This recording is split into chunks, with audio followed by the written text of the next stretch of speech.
And there we go. So it looks like beco is choosing to do Brightman first. So in Mega Man 4 there are two main routes to the game. You can start with either Brightman or Pharaohman. Most of the route is pretty much set. Like you can do Pharaoh either. I mean, you can do Bright either, like at any spot up to first through fourth. And really, the only thing that changes is that if you do it first, you're gonna use a couple of different weapons in early stages. You can see Notriley. He's been doing the first strings of Pharaohman using Mega Buster, which requires a really quick mashing to get through those enemies. And he also, as a backup, changed to Rush Coil for the pit there. It's not actually a super hard jump, but the fly that keeps going back and forth over the pit. If you get unlucky, he'll drop bullets right on you, and if that happens, you need extremely good movement to get under them, and if you get hit, you'll get knocked down, in which case you continue the stage through the intended rooms and can't get the balloon anymore, which either you're gonna lose like 20 seconds or so, depending how well you know the backup strats, which most people don't, or you need to reset, which costs like half a minute maybe. Rush Jet kind of weirdly teleports under you if you take damage, so it's gonna, if you do get unlucky there, it's gonna save you. And meanwhile, both players getting through the first rooms. The difference you can see is that when beco gets to Fair next, you're gonna see him use a flash stopper there, which freezes all the enemies and reduces the lag a lot, eliminates the need for mashing, eliminates the fly RNG in there. Meanwhile, Notriley is gonna use either balloons or Pharaohman's weapon during the Brightman stage. Before I get to that, let's see if Notriley gets the animation skip here. So, okay, he just missed it.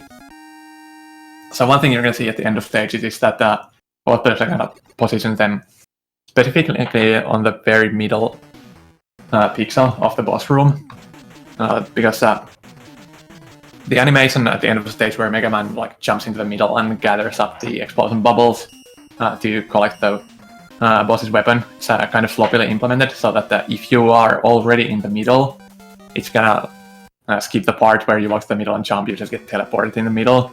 But if you also jump so that you get the correct pixel not only horizontally but vertically too, it's gonna also skip the part where you stand still, stay still in the middle of the room, and it's just the bubbles are just gonna swirl behind you, and you fall through and teleport, and it saves like a second and a half or so.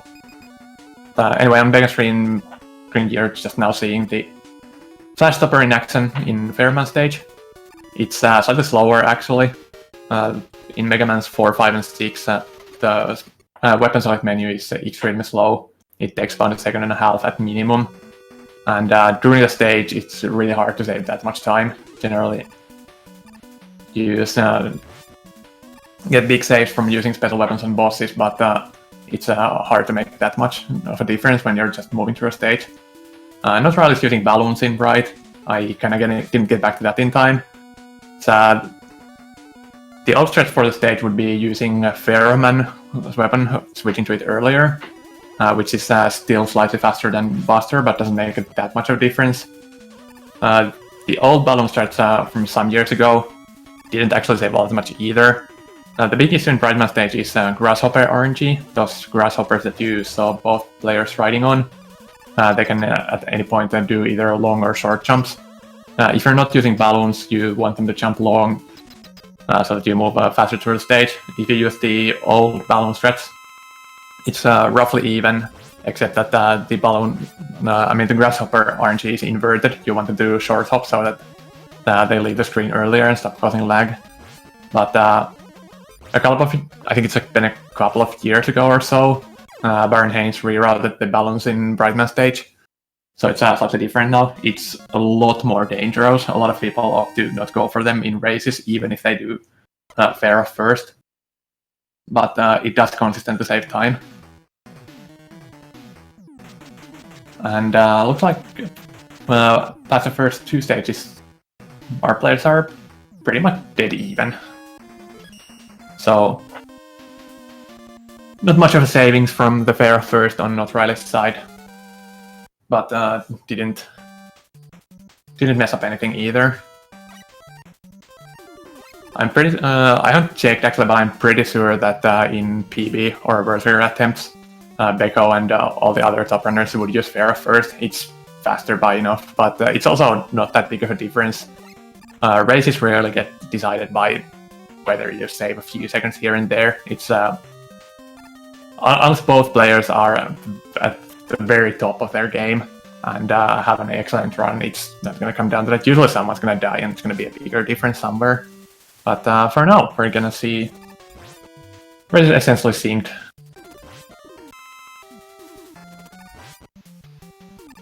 So, there's going to be a couple more real dangerous stages. Usually if you mess up something big in the 8 robot, it's in the first 4 stages. And if you get past those, you're kind of free to go from there. Ringman isn't super hard, but it's... like the stakes are high. So far, beco just got to the checkpoint room, so if you die anywhere at that second hippo or before, you get sent back to the beginning of the stage, and you're gonna have used a lot of your Pharaoh ammo. Both the Pharaoh ammo and health are loaded in the stage, so that all of them are gonna get used. You don't have pretty much any extra of either. So messing up anything is immediately gonna cause you problems somewhere. I think notriley is at 10 HP. If you slide immediately... okay, I think he was at 8. If you slide into that ring mini-boss, you take 8 damage. If you wait for him to shoot his rings and take damage from those instead, you take 4. So it's pretty common to have to check your HP at that point and see whether you can go slightly faster or if you need to conserve your health. Also, all bosses except Pharaoh do 8 damage on contact, as do most mini-bosses, and just everything deals tons of damage in Mega Man 4. So the ring boss fight has no RNG, and it's not that hard either. It's just that if you mess up anything, you die, and then you have no ammo, and then you're gonna have to take forever redoing the fight without Pharaoh. Dust is the last of our early game dangerous stages. There are a couple of different threats to these first rooms. You can actually use 3 different weapons in here. And both of our runners use the fastest, coolest, riskiest threat. The main thing with Pharaoh is that those pits in the first screen, when they shoot those downward shots, they are really precise. If you miss just slightly, you're gonna miss your timing just slightly, you're gonna miss the shot, and yeah, if you miss your shots there, you're almost guaranteed to get hit by the enemy and get dropped into a pit. It's possible, but very hard to recover from there. That's the second thing. It's kind of regardless of the strats you use. The second room is really dangerous. It's like the laggiest room in anything, really. The laggiest room in Mega Man 4, laggiest room in any Mega Man game, laggiest room in like almost any game, really. Like Mega Man 3 to 5 are in general pretty poorly optimized. You're gonna get a lot of lag when there's more stuff going on screen. Even that room isn't that bad casually, if you wait for all of those blocks to form completely and go by walking speed. But as speedruns, they're going to be sliding through all of this room, and you can see like 3 of those blocks forming at the same time, and that's just going to kill the frame rate. So yeah, it's not only is there like either a pit or spikes on the floor, the timings are all going to be off. So it's definitely not unusual to like jump too early on muscle memory, because you don't expect there to be like insane amounts of lag, which throws off all your timings.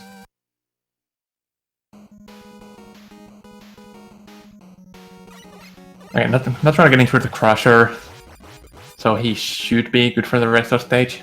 Meanwhile, beco is to Skullman. We're gonna see the only real zip in the game. or well, not the only one in the game, but the only one that really saves time and gets commonly used in speedrun. Skull is a pretty cool stage. You're gonna see a lot of usage of balloon on the first half and flash stopper on the second half, which are kind of the two defining items and weapons in the game. A lot of nice movement here. Just a fun stage, so heavy on the fundamentals. Not really getting decent dust RNG, unless I missed something in the beginning of the fight. Another overarching theme in Mega Man 4, at least among the NES Mega Man games, is that it's pretty RNG heavy. It's again unlikely to play a huge factor in races, but for like vertical attempts, it makes a huge difference. It's well, the weapon drop RNG is a little more pronounced than in other games. The refill speeds vary in different games. Mega Man 4, along with 1 and 2, has the slowest refills. So every tick in boss health refills, health weapon refills, takes 8 frames. So a large health refill or a large weapon refill takes 80 frames to go through, which is what is that? 1.33 seconds, which is quite a bit of time for a single unlucky drop. But the real RNG time differences come from bosses, where a lot of them have random patterns where they can just go invulnerable for a while if they choose so. So Dustman can do his suck. If you have enough health to take the body hit, again, which deals 8 damage out of 28 health you have total, you can interrupt it, but if you don't have the health for it, then you just gotta wait it out and it takes a long time, during which you can't do anything. Skullman is another one. We're gonna see notriley fight soon. It's otherwise fully scripted, but the time he stays invulnerable at the point where he pops up his shield, that's random, and I think the difference between the slowest and the fastest one is like 4 seconds or something like that. And also all of this RNG is doubled since there are refights at the end of the game, so they have 2 opportunities to beat jerks. Later on, the actual biggest ones are gonna be Drillman, which is coming up after Diveman, and then the Square Machine, which is the castle stage, is the Cossack 2 stage boss. Diveman is another flash stopper stage. You can see it's I've used a lot, especially for the mini bosses. So you can freeze the whales, which doesn't actually help you kill them faster otherwise, but it also makes them stay in place and not shoot you or anything, so you can just leisurely jump there, mash as fast as you can, get in their face. You can also freeze them during their teleport animation, which puts them higher up on the screen than normal, and kind of depending on how fast you can mash, how comfortable you are with jump mashing, your optimal strat can look a little bit different. If you're going to do a lot of jumps, you probably want to freeze them pretty low on the screen, like notriley did there. But if you're really good at mashing, you can single jump them, in which case you probably want to freeze the whale pretty high up on the screen, so you can make sure that you can actually finish it in the single jump.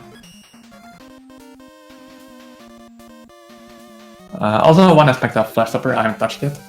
The Flash Stopper is on a timer. It doesn't actually freeze the enemies for that long. It's a few seconds, I don't remember exactly. But for some reason, the timer doesn't tick down when you're sliding. So there are a few longer screens where you activate Flash Stopper and you rely on having good movement and keeping yourself sliding to extend it. There are a couple of such screens in Skull. Well, we're already past that, but we can see it in the next races, where if your movement is a bit off, you can see the enemies activate at the end of the room. There are some in Toad, which is going to be the last Problem Master stage. And the single clearest one is the final room of Drillman. It's going to be the room after this one.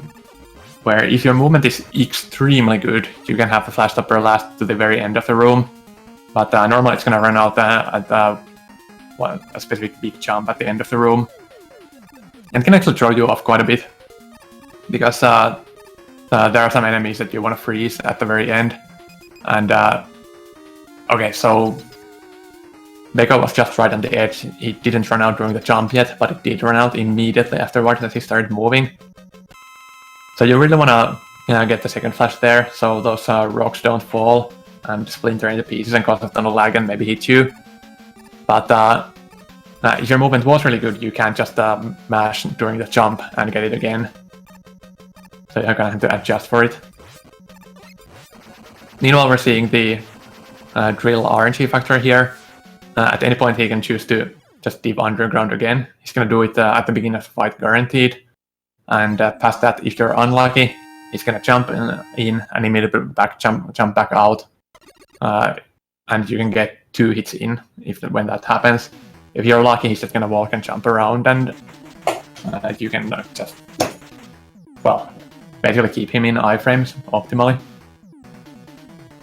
So actually, how much is that? It's 0 to 4 dives. Yeah, you need 10 hits to kill him. So and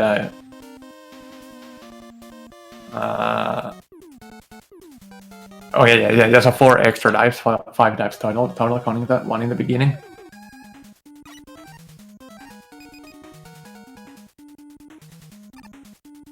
Also curiously, no matter how much you've seen Flash Stopper used in the Robot Master stages, this Toadman stage is going to be the last one it's going to get used in the run. It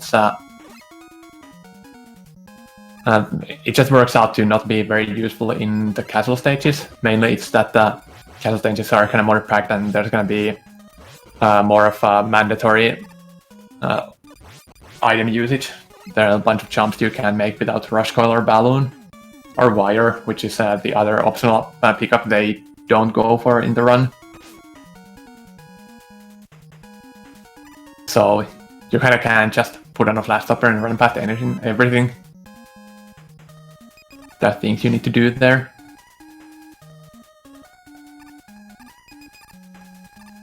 Another small thing I forgot to mention in Dive Man stage. In Mega Man 4 and 5, if you're behind any kind of a foreground object, which is like on top of a ladder or those waterfalls in Toadman stage, or most notably, if you're underwater, you can't just jump out of your slide as normal. If you press A during a slide, just nothing happens. So anytime you're sliding underwater, you're going to be really careful with your slides. You're going to have to either set them up so that you can let them complete fully, or if you want to jump in the middle of them, you need to first turn around to get to a normal standing position and then jump from there. It's a really small time save overall. There are only 2 stages in the run where this comes into play. So generally, if you only run Mega Man 4 and aren't like crazy world record level, optimizing every frame kind of guy, you just don't care about that. Just don't even try to save time. It just means you're gonna walk at like 3 spots where you could slide and save some frames, and it's not gonna make all that much of a difference. Most likely, you're gonna see that from people who run multiple Mega Man games and are also familiar with Mega Man 6, where the sliding mechanics are slightly different, and you just slide cancel all the time everywhere. So people who are already used to that from there will just naturally slide cancel in other games too, where it's relevant. And I think I caught both players doing the slide cancel in that, in the middle of the last Toad sound. Toad room, wait. No in-game sound? I am hearing in-game sound on the commentator preview. So I wonder what's up there. Oh, it's audible. Well, I can adjust that. Hold on, let me see.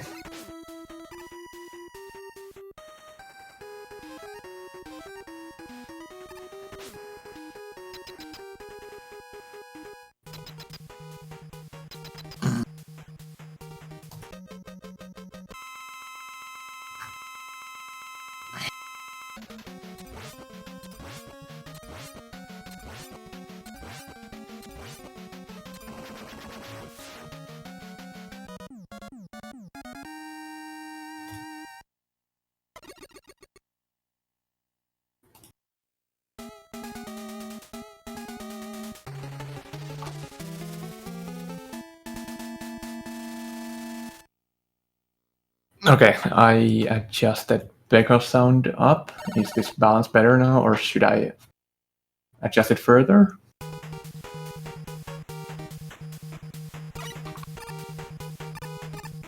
Okay, sounds better now. Sounds like it's better now.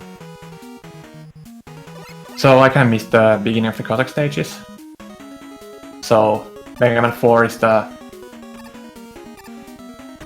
first of the Mega Man games where there's a kind of a secondary end boss. It's in this case it's Dr. Cossack, some Soviet robot doctor who is supposed to be a bad guy. And, well, spoilers, it's Dr. Wily behind it all. I kind of personally enjoy seeing all the excuses for why we first win was after some other guy. In this case, Dr. Cossack was blackmailed by Dr. Wily, who had kidnapped his daughter, and yeah, we're gonna see it in a cutscene after Cossack 4. But yeah, so there's first gonna be a Cossack castle with 4 stages, and then we're gonna get to Wily stages with a Wily castle of 4 stages also. Though, well, last 2 Wily stages are kind of not full stages. Not really fighting the Cossack 1 boss. That you can see there, missing a shot with the ring. It's a ring's hitbox is actually a single pixel, so it's incredibly unintuitive. Meanwhile, Beco in the RNG boss I mentioned earlier, he gets the second best possible pattern here. The machine can do 1, 2, or 3 swoops at entering the room. It's if I remember correctly, the fastest swoop takes 2 seconds and the middle swoop takes 4 seconds. So if you get all of them, you're gonna lose about 12 seconds total compared to getting no extras. Also, it's not even. The odds aren't even there. I've been told the slowest pattern is 50%, the middle pattern is 40%, and the fast one is 10%. So since you're gonna take that twice, the odds of getting the fastest possible pattern overall are 1%. Okay, notriley4 having some trouble in the spike room, but recovers nicely. Continues on going for the fast strat in the following room. It's a little bit tight jump there. Hit.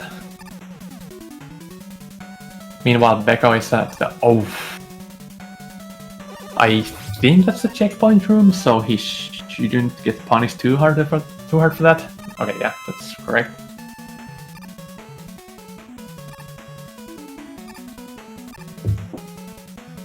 He also picked a large refill earlier, so doesn't even need to adjust for the couple of battles lost there. He was already ahead on ammo, so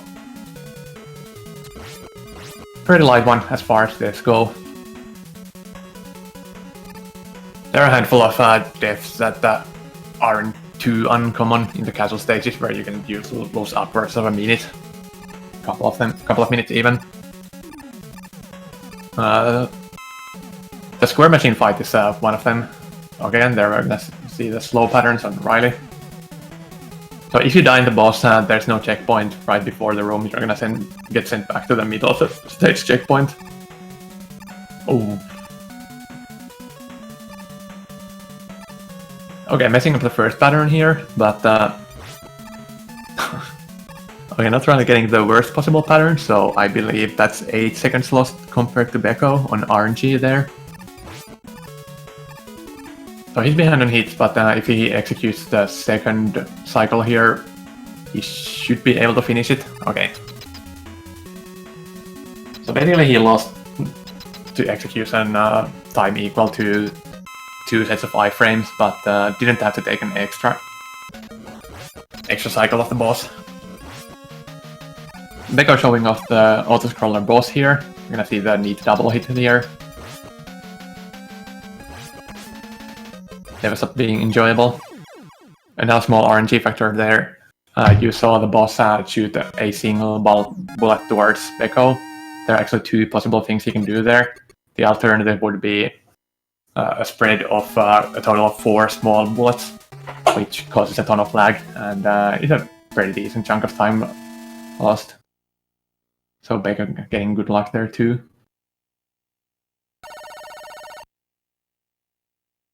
The autoscroller isn't completely free. There are actually quite a bit of lag reduction you can do there, like avoid doing anything extra when there's a lot of stuff going on the screen, and so on. You can pretty easily lose a second or two, but if you kind of know what's up and know those basic things to do, it's there's nothing like really hard or unintuitive to do. Just stay on top of the usual lag reduction things you do.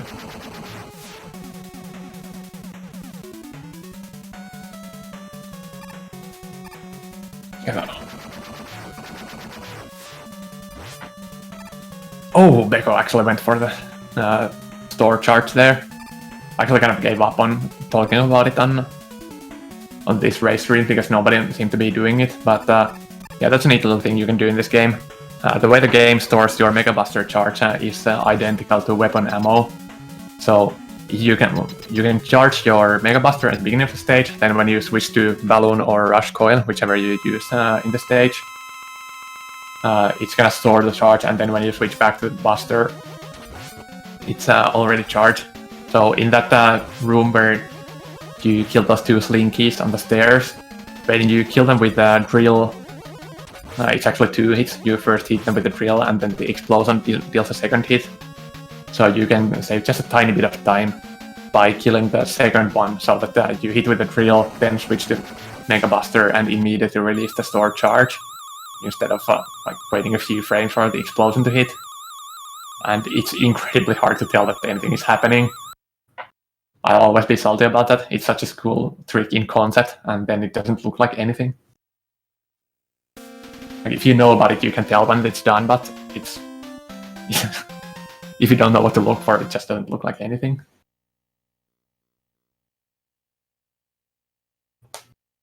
We got going to Wily 1, which is kind of a fancy theme stage.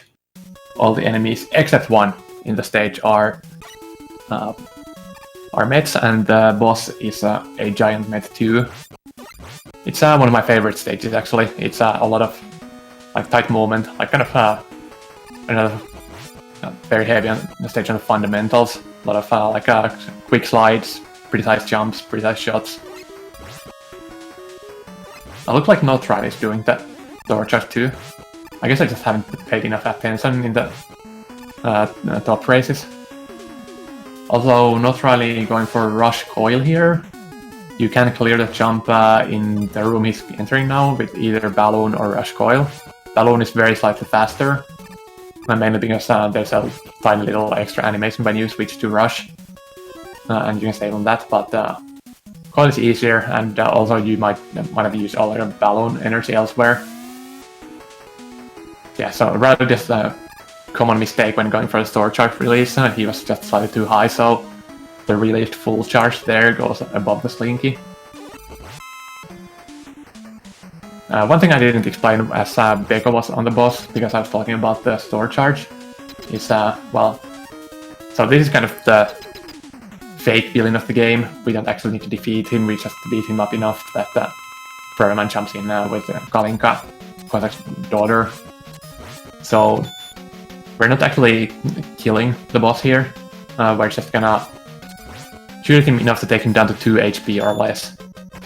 So it's very slightly faster to use the 2 lemons there instead of all full charges. The bigger thing that we're seeing on the screen is that when you do a slide in this boss fight, it interrupts the boss's movement. So ideally you lure him forward a little bit, and then go slide into the wall, or a non-existent wall in the corner, and just keep interrupting me when his movement, which isn't quite trivial. if he starts moving right as you're jumping to hit him, then obviously you can't start a new fight as you're in the air. So you might lose like your control over him, in which case you might have to switch to another side of platform and just manually slide back and forth in place instead of continuously into the wall. And if it goes really bad, you can see it starts looking like I'm not really there, where the boss could just get completely out of control. Also, you want to end the fight on the left side of the room, so that there's less to walk, because at the end of the fight you get this cutscene where Mega Man walks to the left side of the room and starts from there, so if you're closer to that to begin with, take less time walking there. Wally 2, which Becca is going through now, is uses Rush Jet heavily, which we don't see a lot elsewhere in the run because Balloon is too good, but in this stage you want to kill a lot of the enemies and you can't shoot with Balloon equipped, so that's a big point in Rush Jet's favor. Balloon is actually still slightly faster, but because we don't get the energy weapon energy refilled between casual stages, we're just gonna use all the Balloon weapon energy in other stages and then do this one with the Rush Jet, which again doesn't lose all the much time in comparison. Becca going for both tricks in Taco Trash fight. The one you will see everyone do is they're gonna jump through the boss door, and the boss doesn't appear until you land on the ground. In general, all of the cutscenes in Mega Man game triggers only when you're standing on the ground. If you're in the air or if you're sliding, it's just gonna wait until you're done. There are a couple of skips in 3 and 5. In 3 there's a Proto-Man skip in Gemini stage, and in 5 there's a boat skip in Wave stage, where you just skip a cutscene altogether and do the rest of the stage kind of in an unintended way. In Mega Man 4 you see it in Taco Trash fight. You jump into the room so that in the air before you land you can launch a Rain Flush, which deals a full screen and damage with a little bit of a delay. And this is something that doesn't work on most bosses because their entrance is delayed, so that even if you do that, it's the Rain Flush is just gonna hit nothing and do nothing. But Taco Trash is immediately on the screen, so it deals 1 damage to the boss as his health is refilling, which doesn't save a hit since with the ring we do 4 damage a hit, so it's just useless extra point.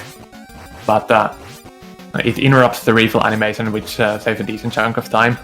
You can start the actual fight earlier. The second thing that he did that you won't see every top runner do is he used Drill to kill Taco Trash's actual hitboxes. Normally you can just stand inside of him as he did. That's the effect that he got from the Drill shot. The fight is really hard to do normally, or well, normally, without the Drill shot. But if you are extremely good in it and can dodge all of the boss's random shots and stay on the platforms and keep hitting him, well, obviously it saves a menu, so it's second and a half from the menu and maybe a bit extra from having to fire the Drill shot and so on. So you have maybe 2 seconds that you're allowed to lose to kind of a bad movement or taking unintended hits before you end up behind, compared to doing the Drill strat. Looks like notriley is going directly for a ring, so we can see how he does there. I think he's roughly breaking even with that fight. Hard to estimate, I'm not super good at that, but yeah, so he dropped down to level 4 twice. I would say that's probably pretty close to the time that you lose with the menu into Drill. Meanwhile, Beco is halfway through the refights. I think he got a single extra dive from Drillman again. The refights are mostly the same as the first time around. There are a few interesting differences. It's I think refights are generally pretty cool in Mega Man games. They are one of the most skill testing aspect of the whole run. It's definitely where lower level runners lose the most time compared to top runners, alongside basic movement. And like everyone has just tons of time to save in refights whenever. Also, Mega Man 4, the pace is pretty fast, besides the refill animations, and we have few fights that get done differently from the first time. We're gonna use Dust on Pharaoh, which deals 2 damage a shot. Pharaoh kind of officially has a weakness to Flash Stopper. He's the only boss that you can freeze with it. But the lemon shots you can fire while the Flash Stopper is active. Still only do 1 damage, so it's extremely slow and not actually helpful at all in a speedrun. So the alternatives would be either Mega Buster using charge shots there again, or using Dust, which is slightly faster. Also another refill interrupt, same kind of thing as with Taco Trash. These guys are gonna end the first phase of the Wily Machine fight with a drill, which does a single damage to kill the first phase of the Wily Machine, and then since the second phase machine will be immediately on the screen, the explosion that lingers for a bit after the drill hits will deal damage to it, and will again interrupt its refill and save a lot of time there. Notriley4 starting the Brightman fight with the Skull Shield. It does 2 damage, which is actually faster than Rain Flush, since Rain Flush obviously takes a lot of time for each shot. We're gonna help there. I'm gonna focus on beco. Beco still can actually lose this race. The Capsule fight in Mega Man 4 is really dangerous in a couple of ways. It deals a ton of damage, it's pretty easy to die there. Beco is actually only a single hit off, and he does end up dying. Also, he is now on a single pixel of Pharaoh energy. I believe it's still possible for him to finish the fight if he starts charging immediately after menuing and doesn't actually fire the Pharaoh shot.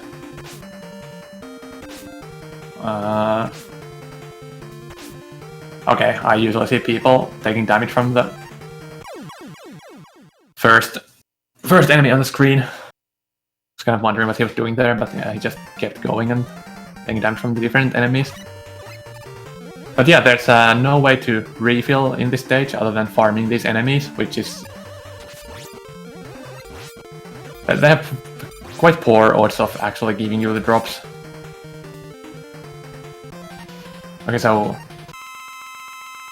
Oh, he's going for this. I love it.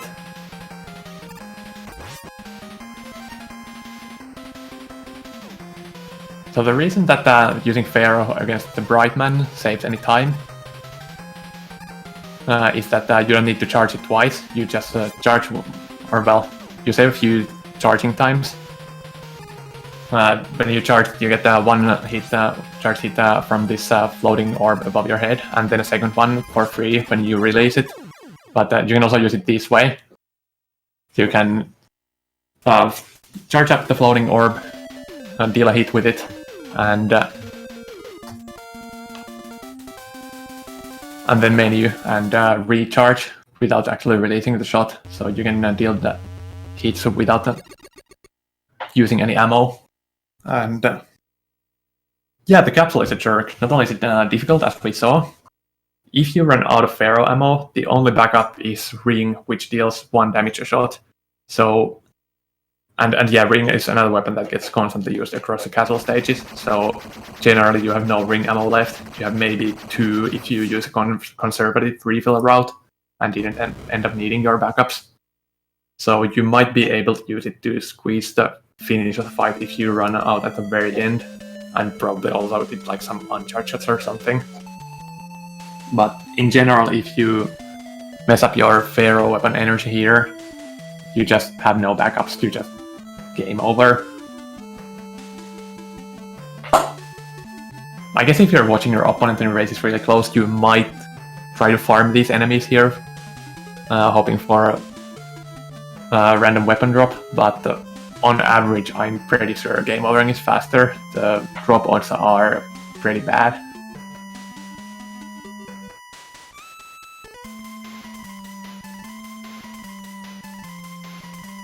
Okay, not really. He's getting low on weapon energy, but should be good here. Okay, yeah, he finishes it.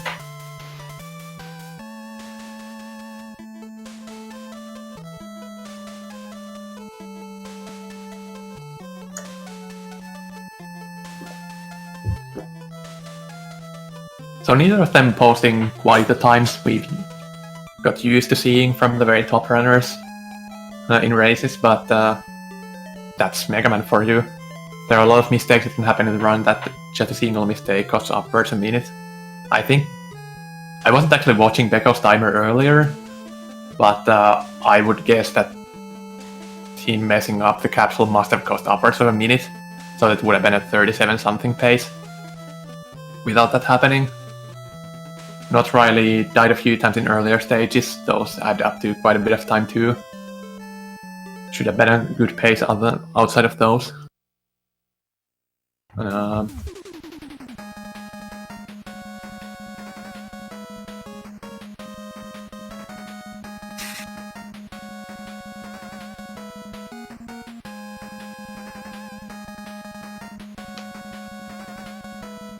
Alright, let's see when we're getting the second race room up on Speedruns Live.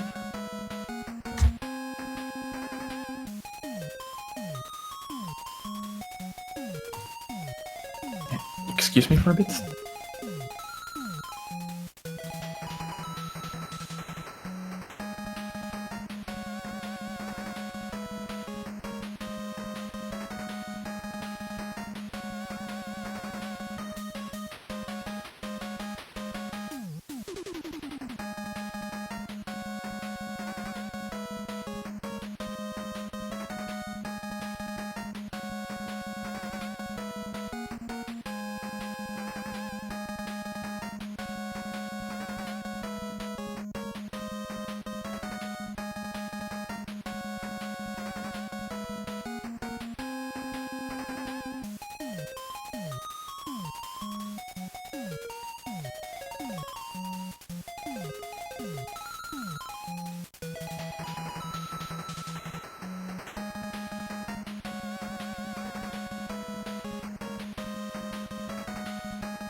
Okay, did my mic unmute properly now? Yeah, so we have the second race room up. I'm not sure if our runners want to have a short break or anything. Looks like we might be getting started almost immediately.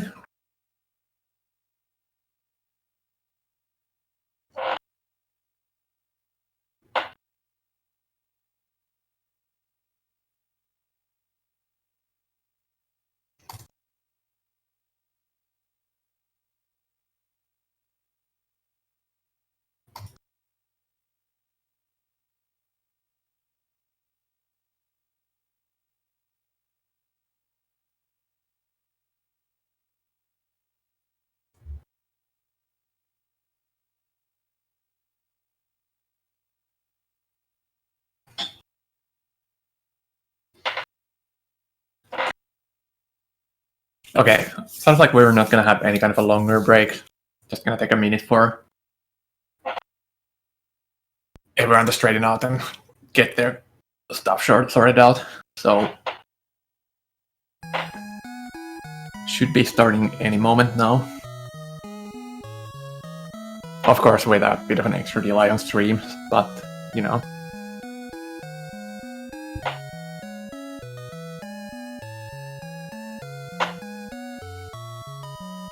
Okay, never mind. We gotta. Sorry, be right back in a second.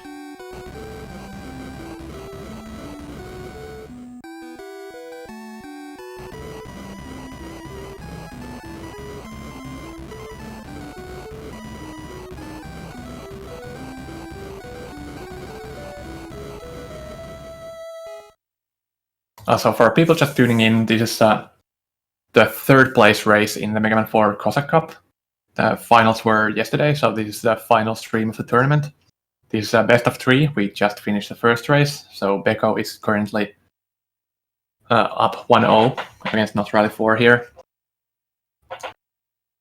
We are waiting for runners to fetch on border and get settled in for the second race.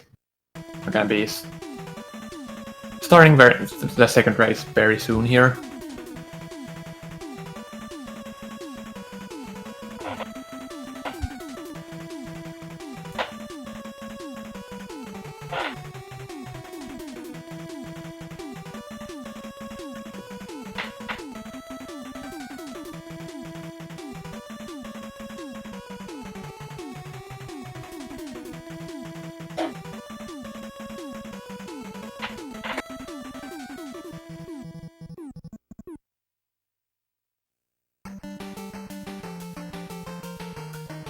So I can speak for every runner. I think everyone is naturally different, but I can say for me personally, the two kind of pain points are the very beginning when you have the nerves hitting. You should be getting out of that maybe, like, I don't know, after a few stages or halfway through the run or whatever. The other thing is that how far you can keep focused. Usually I see people like do really long streams and so on, which I couldn't pull off, but if you have a really long set, then at some point you're gonna get like tired out, start having trouble keeping your head in the game, start making sloppy mistakes and so on.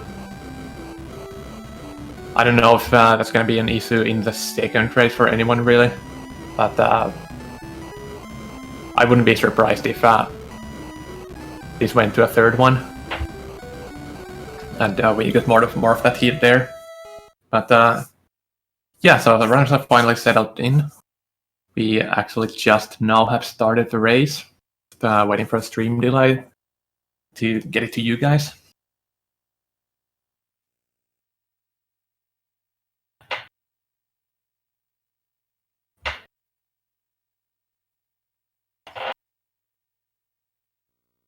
So first turn is beco went bright first, notriley went fair first. I would expect them to do the same again.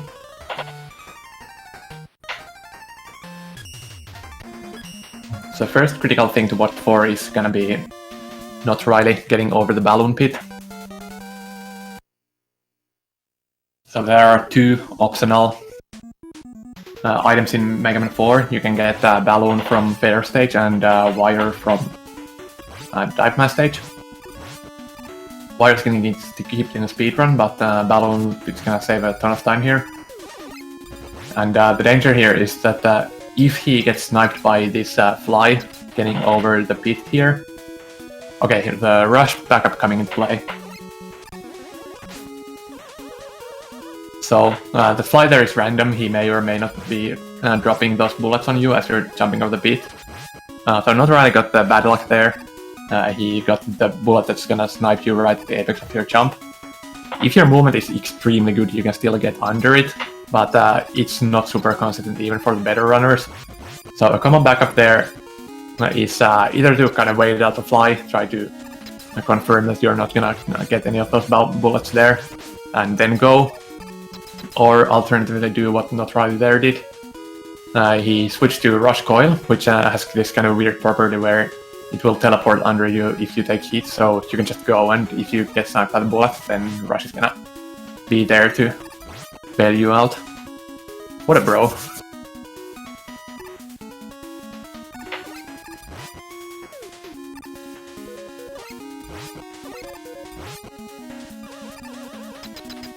Also in the Brightman fight, no matter whether you do it with Mega Buster or Fair Shot, you're gonna do your damage in increments of either 1 or 3.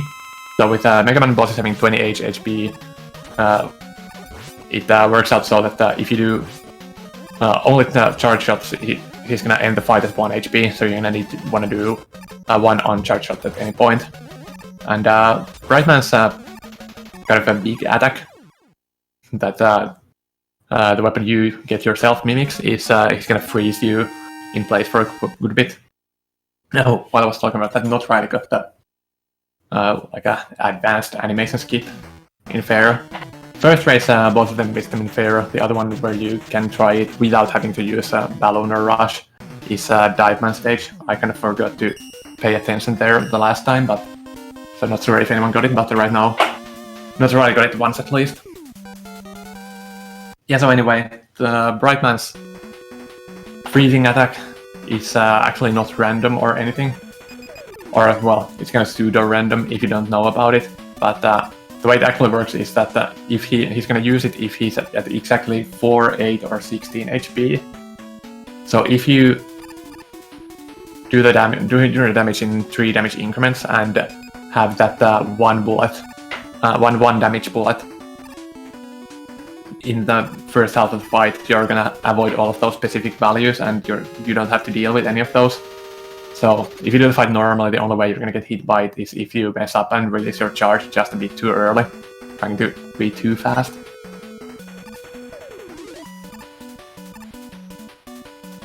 So not really going for the bright balloons again. There was a really tight one in the first triple balloon. He just barely caught the first grasshopper there. Okay, he makes it through. A few of those are extremely tight. It's a lot of the people who go for those in vertical attempts will choose to not take the risk in races. So Beco and Owen both have been doing bright first in these races, and it's not sure I can save some seconds with this, which is, you know, you should take all the time saves you feel comfortable with, but it's yeah, I'm interested in which way the risk reward factor goes there. It is a very real risk of messing up, and in a race setting, a few seconds is just still not all that big of a deal. I'm not really having some issues with his fair shots there. Not sure why he was shooting off screen for a bunch. Probably he just messed up his inputs and meant to release just a tiny bit earlier or something. But he gets low on health and weapon energy, but ultimately pulls through. Also, it's not a huge issue to run out of the weapon energy there. You could just switch back to Buster and it would be that much slower. The menu is still pretty bad, and if you run out early, you get those extra charges, but it's not that many seconds. It's not at all like running out of energy in some of the other bosses. Okay, so 2 more of the early game dangerous stages to go. I doubt we're gonna see any big mess ups in Ring. As I mentioned last time, this is the stage is extremely punishing, but runners of this level probably are gonna be able to avoid that. The more dangerous one is gonna be Dust after this, but both of them are still a lot more worrying than the second half of the robot stages.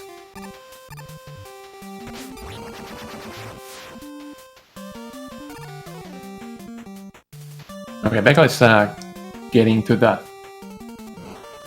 checkpoint room here, so the most punishing mistakes are gonna be dying somewhere in the first half of the stage, where it's a really long way to the checkpoint room, and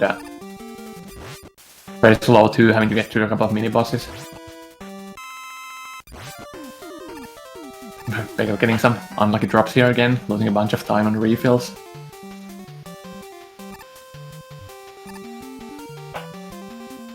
Okay, not really taking an extra hit, but he has also got some health refills along the way, so he's actually completely comfortable on HP. Gonna be able to slide into this one and still have enough to potentially mess up one hit on the boss.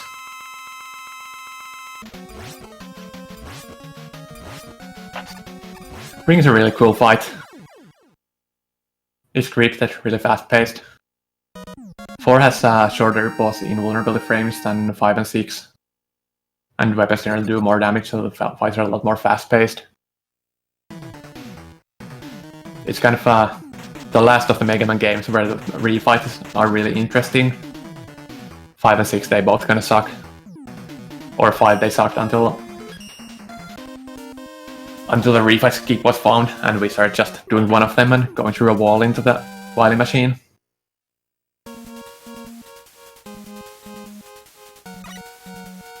So one of them, I already forgot which one, messed up the pixel at the end of the stage.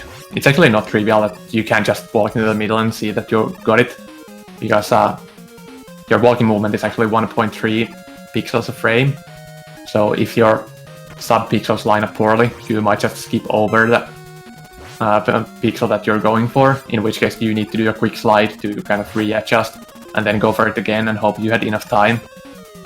Which you don't want to just start going for it immediately, because the game lags a lot during the time that all the bosses' explosion bubbles are on the screen, so you don't want to start moving and causing extra lag before enough of them have left the screen, so you don't have all that much time there to confirm your position and get to the pixel if you got the unlucky sub-pixel. So runners are still fairly even, going through the Dust Crusher here. There are a few different Mega Man game stages where you have these type of presses. Usually at this point I would say it's not as hard as it looks, but in Mega Man 4's case it kind of is. It is really tight movement and really precise shots to stay in the cycle and get through the strat. You might see a few people doing a little zip there, which is it's actually not faster, it just looks cool and is actually easier to do. It loses maybe half a second or so compared to the real strat that you see these runners doing.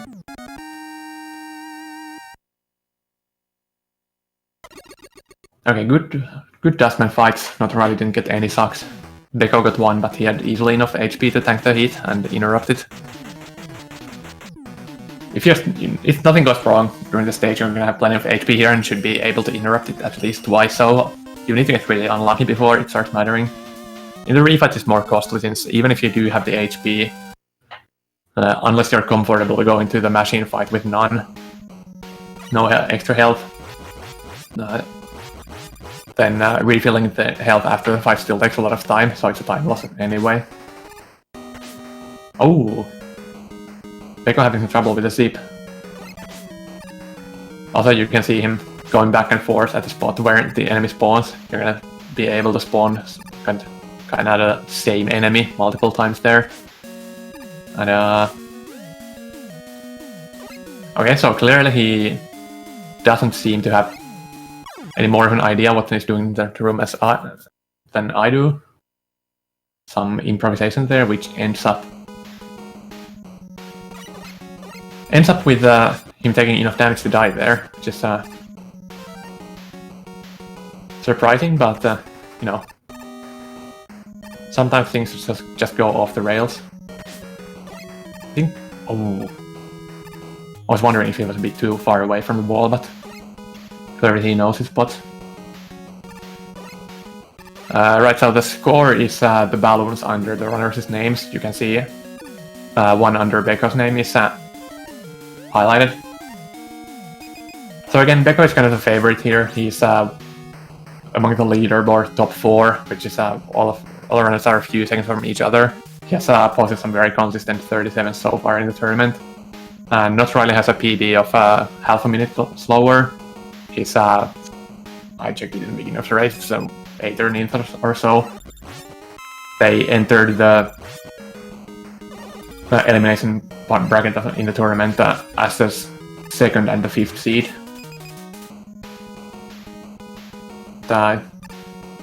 Yeah, so far Beco had held to the lead, sort of as expected, but as we see again, Mega Man games just are really punishing with a lot of mistakes. Not all of them, sometimes you just take a hit and take some irrelevant damage and go, but there are a lot of opportunities to get yourself killed. In this case it wasn't an instant death, because of Pete, it's just kind of one of those places where you make one mistake and everything on the screen goes off the rails and you don't know how to recover. He messed up the zip in the beginning of the Skullman stage a few times and then improvised, ran through a bunch of enemies and ended up running out of HP.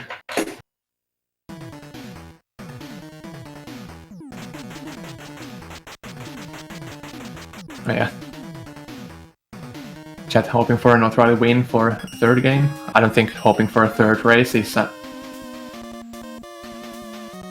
all that unusual or controversial.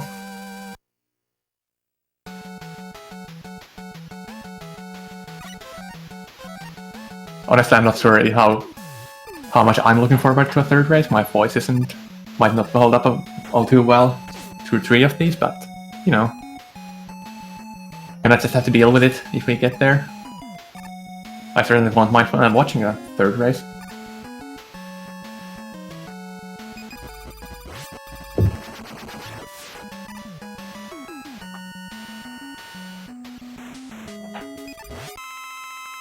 So one subtle trap there. Actually, the pit after the second whale is the wire pit. Just like there was the alternative route in the fair stage to pick up the balloon. That's where you get the other optional item, which is wire. And the platform that ends there is exactly long enough for one full slide. It's hard to tell because it goes over the screen transition is a bit unintuitive. It looks longer. And another death for beco. So notriley has quite a bit of a lead at this point. I'm not sure how the weapon energy works out here. Oh, actually, yeah, so beco would have been out of weapon energy, but he picked up a full weapon refill at some point. So he had enough to redo these 2 screens with Bright. But yeah, so what you intend to do with the slide after the second balloon, second whale, is you start it at the very beginning of the platform and it's gonna end right before it. But you can't jump out of the slide, you need to cancel it, since we're underwater. And if you slide down, it's more costly than just taking a death. Well, you can kind of steer yourself into spikes after a screen transition, so it's not that much more costly, but you know, it's a bit.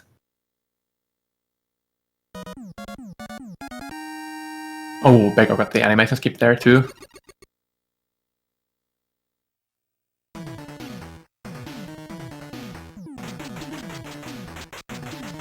I mean, I don't know. This is well, this may not be exactly how anyone wanted the notriley win to happen. Well, I'm not getting ahead of things, but you know, he's ahead by almost a stage right now. But it was the most likely way for it to play out. It's well, at this level you might see a bit more of those runs where both kind of avoid major mistakes and keep the race close, but the most likely way the race is going to be decided is that someone is going to mess up in one of those places where it costs you a minute or 2. Like the first race, notriley died a bunch of times, and that's kind of where the difference came from. So this time it's going the other way around, with beco dying a couple of times and notriley getting ahead with that. So notriley getting the first extra dive on drill. See, and the second one.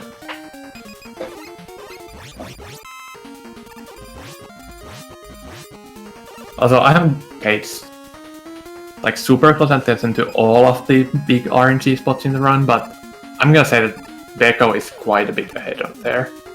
So he might as well die a few times to make up for that.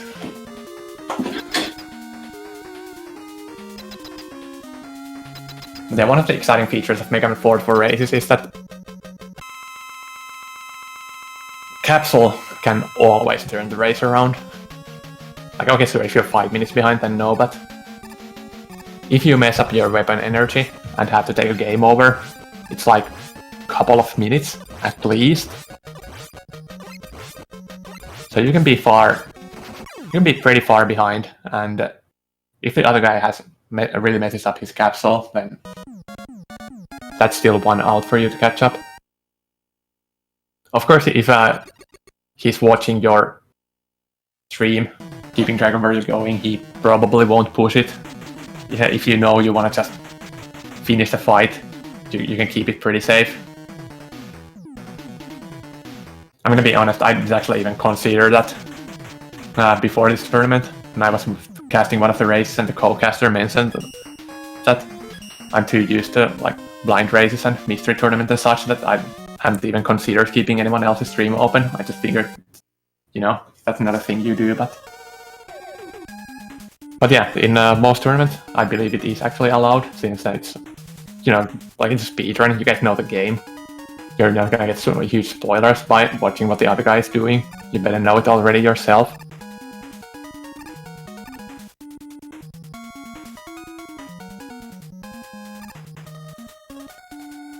Okay, so chat saying beco is about 50 seconds behind. I haven't tried looking for kind of like specific timings to make sure to precisely time that, but that sounds about right. So it's definitely within one costly death from a notriley. But yeah, 8 robots down on notriley. We're roughly halfway through the run. It's a lot of the more dangerous spots are still coming up in the castle stages. Castle stages are generally the harder parts of Mega Man runs. Mega Man 4 not really an exception. Again, in common with other Mega Man games, there are a few particularly dangerous robot stages, but the difficulty is tuned up for the castle stages, like even for casual play, and a lot of it comes from having a lot of peaks and spikes. And those are always going to be risky, even in a speedrun.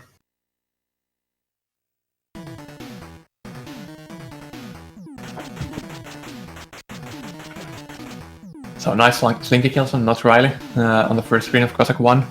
Some quite precise movement in there.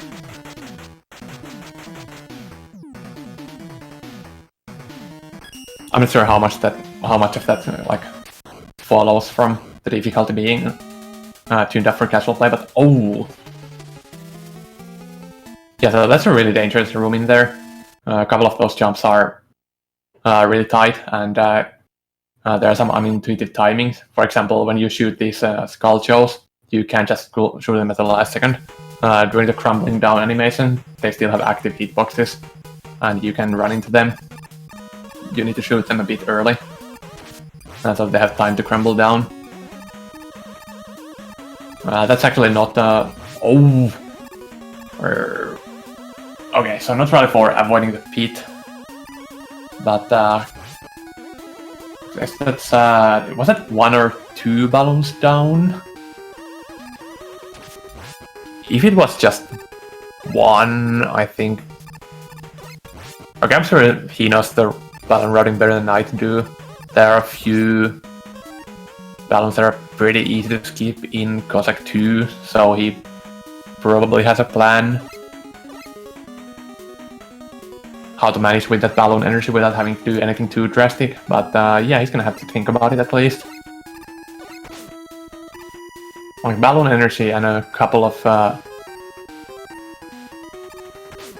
crucial weapons there in castle stages are routed extremely close with regarding ammo usage.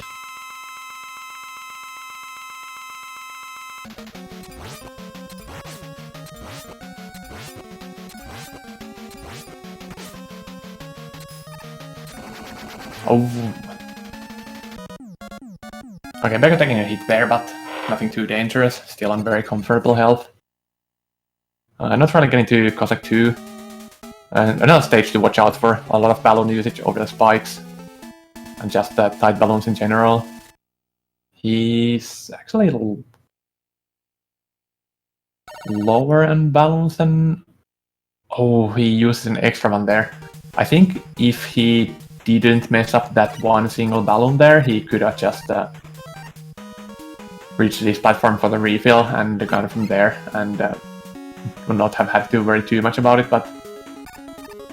Well, now he has gone back for one extra big refill anyway, so he should be good on energy, but at the same time he has lost most of his lead. Down from being about 50 seconds ahead, he's now only a couple of screens ahead. Also, he's really low on health, so... Okay, so that's gonna fix that too. So all of the resource issues have been fixed, but at the end of that, he's... Okay, I'm gonna have to watch this. So he hit this screen transition at 46 or 7. beco coming up almost exactly 10 seconds behind. So he could actually catch up on Square Machine RNG alone if he continues the trend of beco getting much better RNG.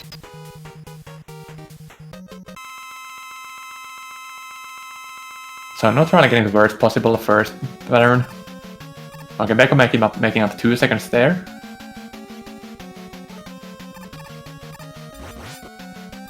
Not really missing one shot on the first half, but not really in danger of being unable to finish on the second cycle yet.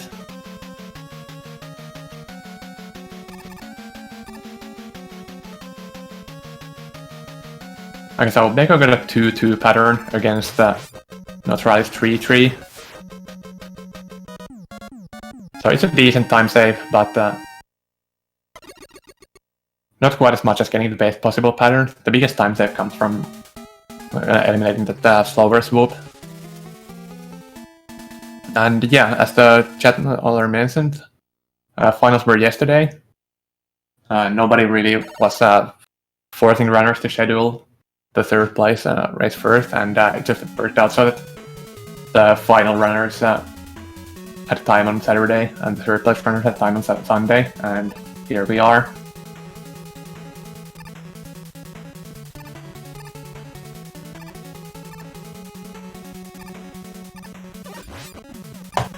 I believe the finals were 2-0. You can see the full bracket here. Okay, apparently I can't use the comment, but it's 2 minutes earlier that it was last posted, if you were already in chat then. I think... Okay, there we go.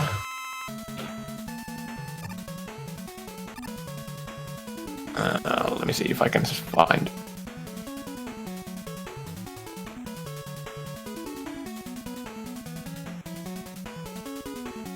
Okay, I think the finals haven't been highlighted yet on the channel, but if you want to watch the finals, you should be able to find it in past broadcasts anyway, if you want to dig for it yourself. Oh, as I was looking at the finals, there was a lead change, so...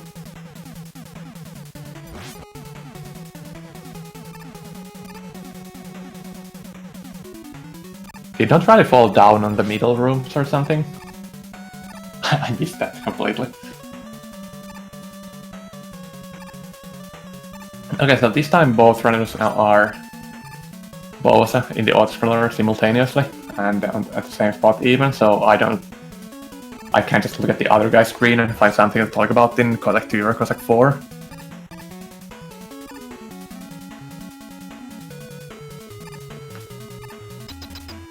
Okay, at this point both runners have made like say a minute's worth of bigger mistakes. I think the current difference between them is pretty much up to beco's RNG. Again, I haven't kept track of all of at all spots. There have been some individual places where notriley had better RNG, but for the most part, beco has got the more favorable RNG.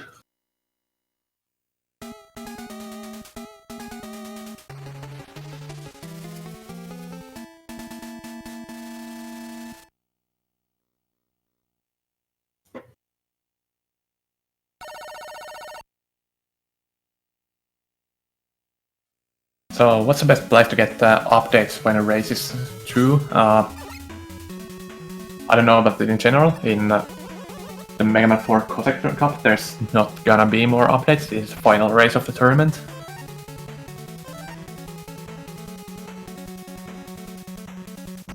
So,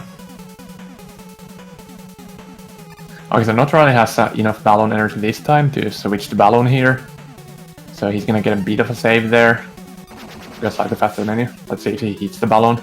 This, okay, he messed up the first balloon, but since after messing up his energy earlier, he had actually enough energy for 2, so he could just go for a second one, and not really take almost any loss there. Using the balloon in that room is basically much tighter than it looks, since there's this little platform on the right side. So if you jump too far away from the wall, you're just gonna bonk there. If you get too close, then the balloon is gonna spawn completely inside the wall and you can't step on it.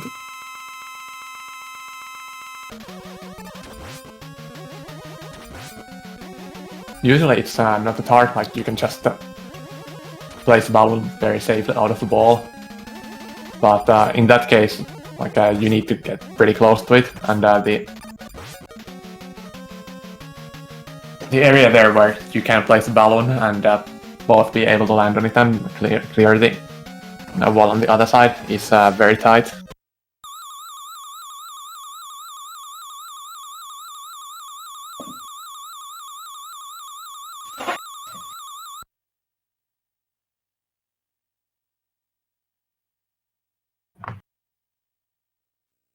So beco holding on to a slight lead. Looks like he's what is this, 6 seconds ahead?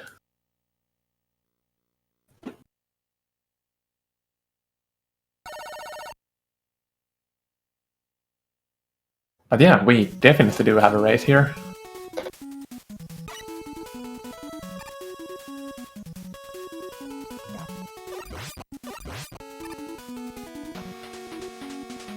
So if anyone makes any major mistakes, like takes to death or so, that is probably going to single-handedly decide it. If not, well, we still have refights to go. That's a huge huge opportunity to bleed time or save it, and kind of make the difference here. But if there's not going to be anything major, there's still also tons of RNG left. Refights are kind of concentrated boss RNG. Even if the single bosses aren't necessarily too big, you're gonna do a lot. You're gonna do a lot of them back to back, and there are several of them that can make like moderately large impact. You got Skull Shield can account for, what is it, 4 seconds maybe? I don't remember exactly. Drillman is the biggest one, obviously. Dust can ruin your day. Also getting to the Metal Daddy fight. He also has a bit of an RNG component. He can do a long or short jump. Generally speaking, you're gonna get 4 hits in on a short jump and 6 hits in on a long jump. beco getting the short jump and getting the required hits in. It's actually just slightly possible to do 5 on a short pattern, but it's extremely hard, and most likely you're just gonna waste ammo going for it. So beco needs a long jump now, and he doesn't get it. Whoa, neither did notriley. So you need 14 hits total, and with a possible 4 and 6 hits a cycle. If you get 3 short ones, you need a 4th cycle to finish the fight, so you want at least 1 long jump in the first 3. If you get at least 1 long, then the rest of it doesn't matter, but yeah, both of them got screwed the same way, so no extra difference from that one.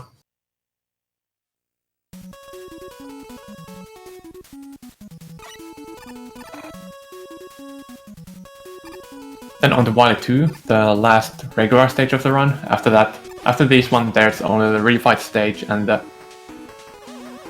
final stage left. So obviously a lot of opportunities for late change there too, maybe even more so than in this stage, but so this kind of was the last spots where you can instantly lose a ton of time by falling to a pit or dying to spikes.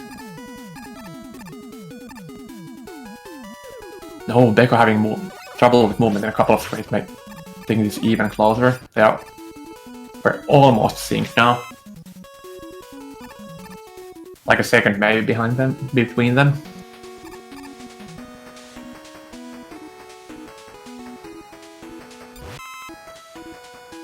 So the last room of this stage is an opportunity to go for swag strats. I like dangerous frame savers. I remember what these guys did the first time around. Okay, both going for safe sets here. You can there are a couple of things you can do, like you can do a slide onto the rush jet from the ladder there, which is looks cool if you get it. If you're slightly off, something that can happen is that you don't actually land on the rush, and it can get you on spikes pretty quickly. Oh yeah, not trying to go for notriley4 again, and it pays off, it looks like.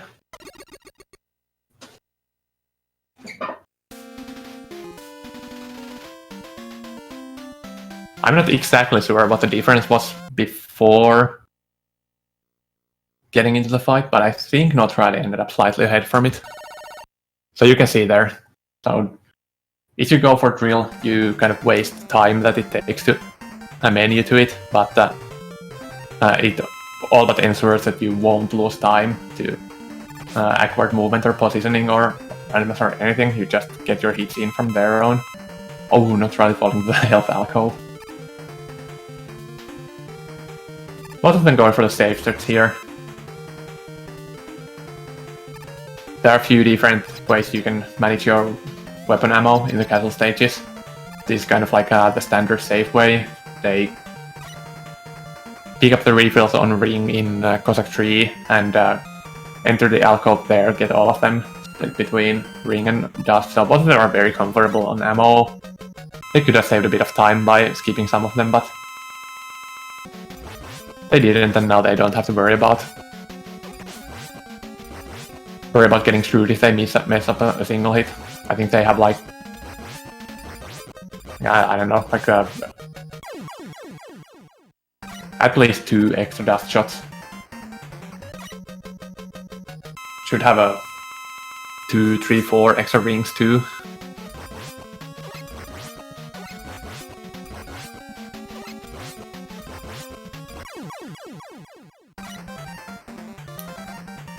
Oh man.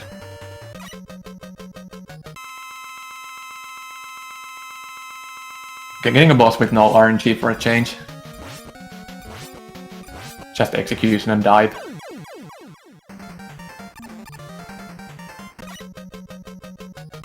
beco getting slightly ahead there. Bright with some minor RNG. In theory, it doesn't affect what you do, but how he chooses to jump and shoot definitely makes a difference in how easy it is to dodge him and how easy it is to keep getting your hits in. With Rain Flash, you can save a few frames by launching it up higher up on the screen, so that it takes less time to travel off the top. You can see them jumping there, not only just to avoid the shots, but also to launch the Rain Flashes as high up as possible. So here's the big boss. beco getting first dive. He's not really doing it. Oh! Really being a pal to notriley4 for a change. And he's ahead. That's yeah, so from this point on it's gonna be just dust and capsule. Other than that, it's just execution. Well, that's a very minor he's showing what the machine has to do, but it shouldn't affect that. Okay, not really messing up something with the ring fight there. Taking a tiny time loss.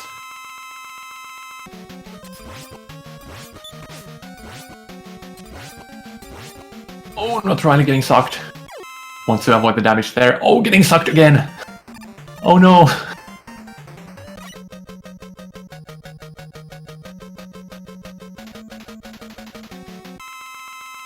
Oh man, Dustman really does suck.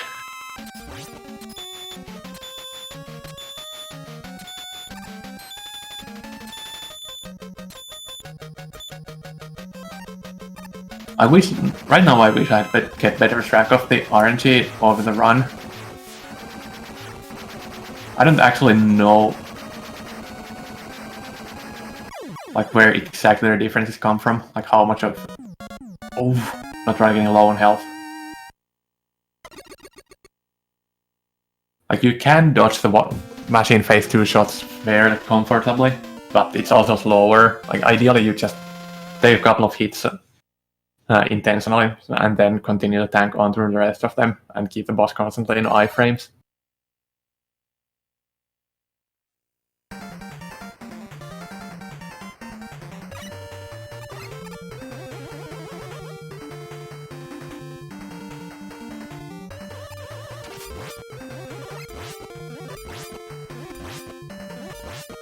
Okay, so that's 11 seconds of difference.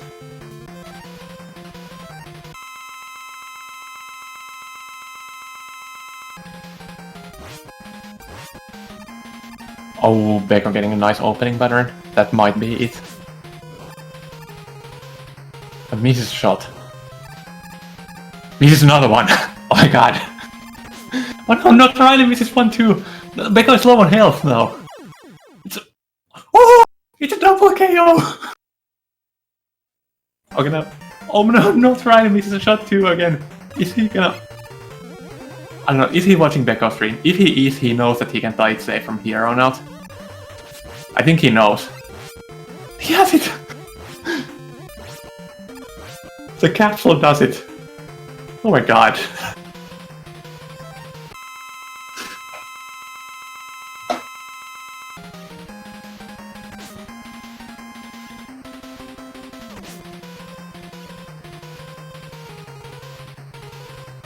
Oh man.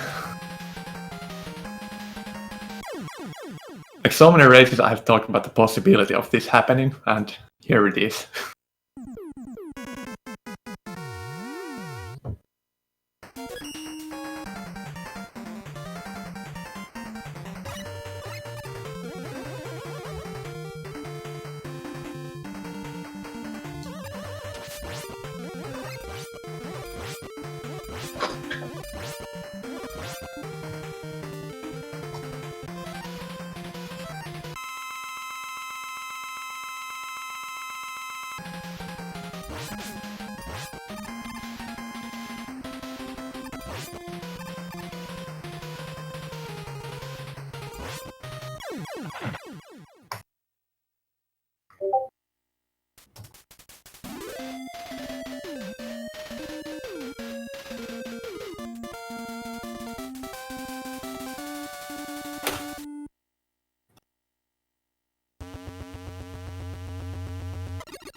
Okay, yeah, so I kind of went silent there. It's I didn't have much interesting to say once the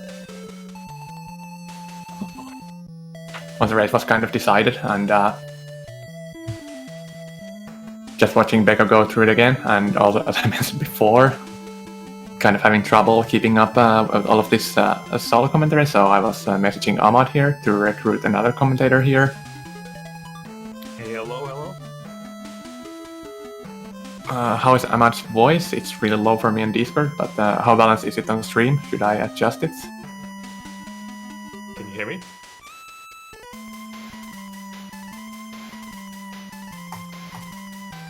Okay.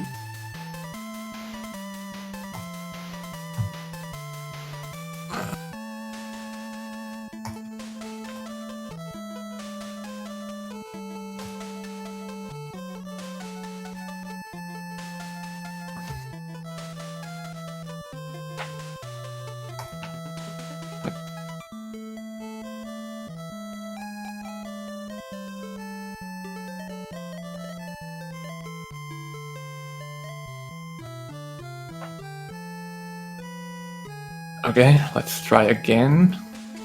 Hell.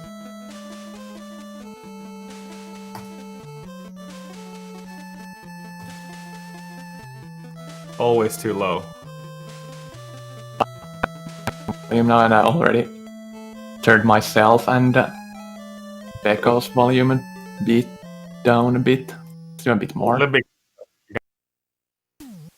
It's probably fine now. I adjusted a bunch of things on my end.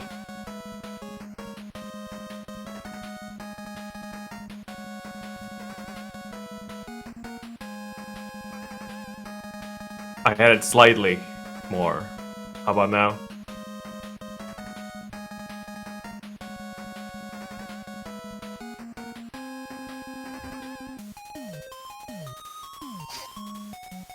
Yeah, so Ahmad isn't showing up on the stream info since I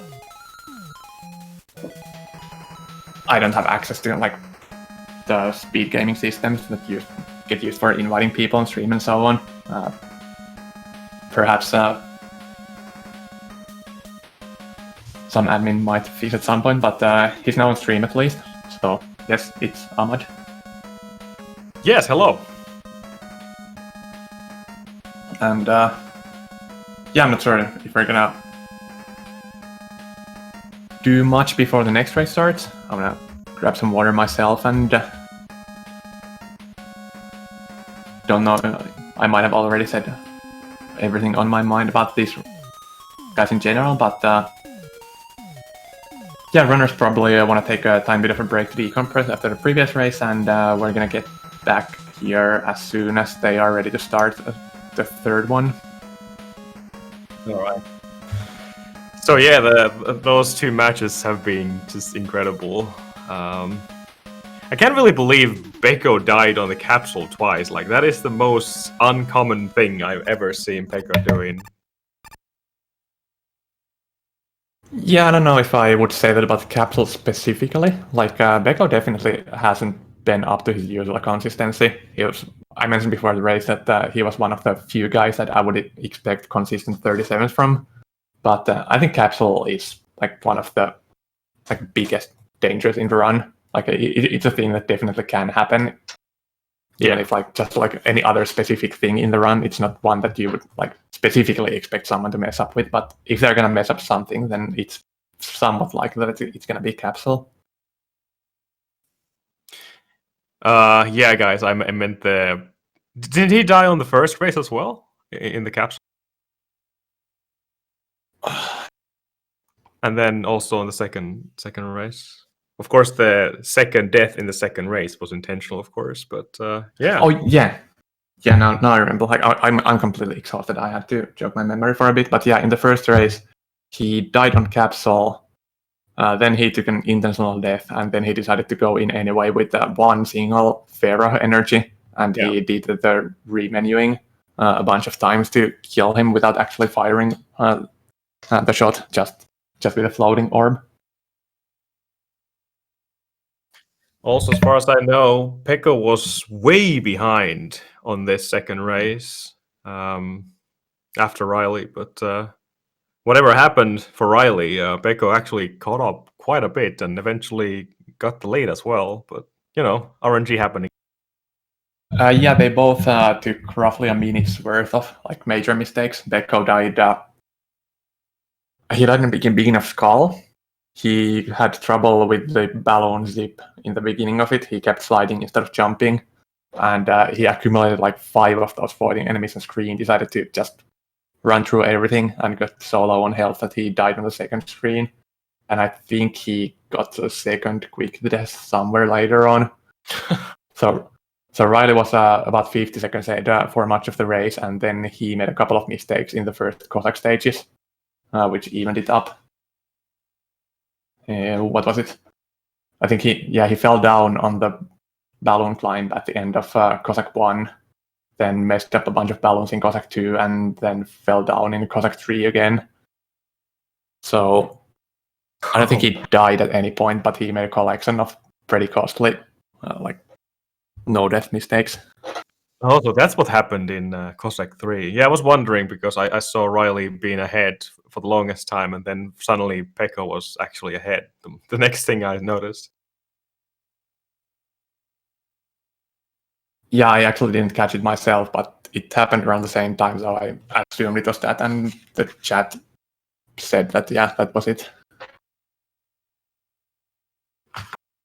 Oh boy, so what do you expect from the third race? Well, I have been predicting a beco win so far. I still think that hasn't changed. He's probably a favorite, just on any metric. Like, he's one of the top runners in anything, and top runners on the board. I think he briefly did have world record. It's been changing just back and forth within days. He's been one of the most consistent racers, and all credit to notriley4, but I would place him in this more like top 10 than top 3. But as I also said, they are definitely close enough that he can win if beco makes a few mistakes, and in the second race he did. And I mean, just like then, I think beco goes in as a favorite, but it's not set in stone in anything. Definitely. He does a couple of times, and notriley4 is definitely capable of posting a time that can beat it then. Yeah. Well, Riley did get a rather huge PB just like week or two ago. So he has been improving his time. And even though I also think Pekko should kind of get this, being as the favorite, but I wouldn't count Riley out from this at all. Like you said, a couple of mistakes, even a couple of deaths, even one death can make all the difference. And of course, we have the RNG in 4 that can just ruin everything. So yeah, I'm expecting a good race from the third one. Yeah, and it's a best of 1 now from this point on. Yeah, in the best of 3, you're gonna give a bigger advantage to the favorite, but this is it. You don't have any more second chances if you die to square machine. Sudden death.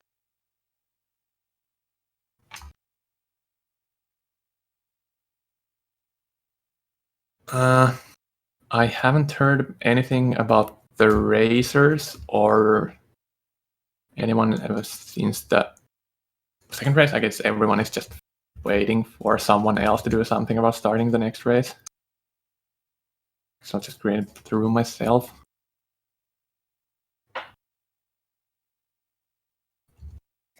Maybe they just need a slightly longer break after 2 races.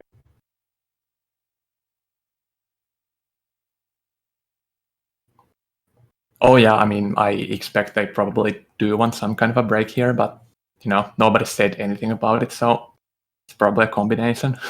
Yeah, could be. Did you also watch the finals? I did not go back and watch it. Just like for you, it was 5 a.m. or something stupid, and I didn't have all that much time. There's a Pokemon Go special event this morning. Kind of spent the day with that.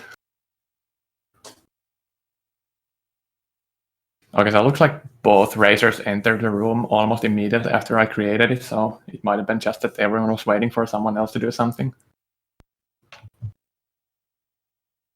All right, so we should be good to go soon. Okay, and we also got you on the stream listed as a commentator, so got that sorted out too. That's nice.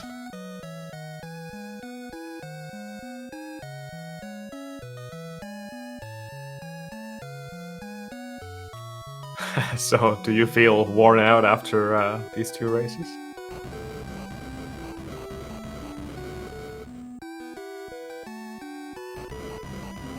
all this commentary must have just been rather wearing.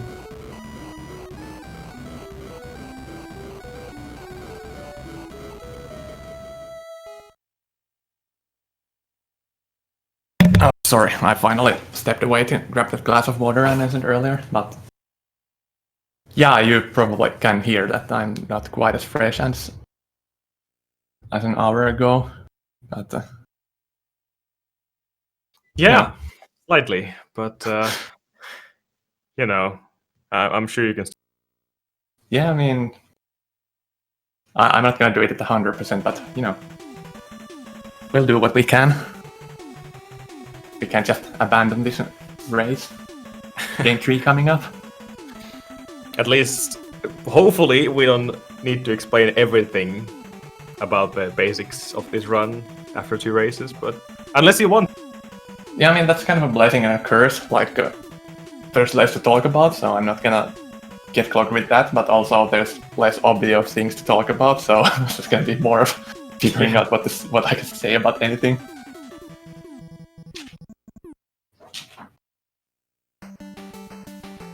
Like, I can do a second race going like, oh, this is something I missed the first time around, and just focusing more on what's happening, but you kind of have to peek through the bottom of the barrel for a third one. And run has actually just started moments ago, so... Alright. Again, a little bit of stream delay still before we see it on stream, but any moment now. So I assume both of these are Bright first runners? Beco is doing Bright first and notriley is doing Fair first. Oh, okay. I feel like it kind of wraps back around where if you're a beginner runner, you do Bright first, which is kind of a safer route. Then if you're at like medium, what do you want, medium average? That's not the word I'm looking for, but whatever, you know. Then you go Fair first, and then when you're a top runner, you can kind of know all the strats every way around and can more easily switch between them. Like, if I wanted to go Bright first, I wouldn't know what to do and would have to practice it and so on, but Beco and Ohan, they can just do whatever they want. Switch strats whenever. So they can just choose to sacrifice a few seconds for better race consistency. For sure. Riley actually changed to coil there for a moment, but he didn't stop his movement at all, since he saw the pattern of that fly, and he just went for the jump right away, which is obviously a bit risky, but if you're comfortable with the jump, you can do it. No, that's actually his backup strat. We saw it in the second race. Like Rush Coil has this little detail in Mega Man 4 where when you take damage, he for some reason teleports below you. Oh yeah. So if you do take damage from the fly, he like just warps below you and saves you, which we actually saw in the previous race. So you kind of just don't change anything else about your approach. Just switch to coil, summon it before the jump, and it's gonna be there as a backup. So it cuts a bit into your savings there, but it lets you stay in your comfort zone if you're not familiar enough with Bright first to like go for the big safeties. Full sync going into the boss fights here, but I think Riley should actually have the advantage here. Maybe. Let's see. Yeah, I don't remember like how the time difference between Bright and Pharaoh go. So that like if you go through them at the same pace, then what's the difference in the first boss kill? I was actually mistaken. Beco got the kill first. Probably a better pattern from Bright than...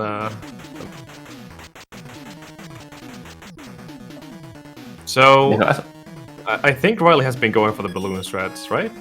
yeah, he went for them in both of the first and second races. And no obvious failures just yet, right?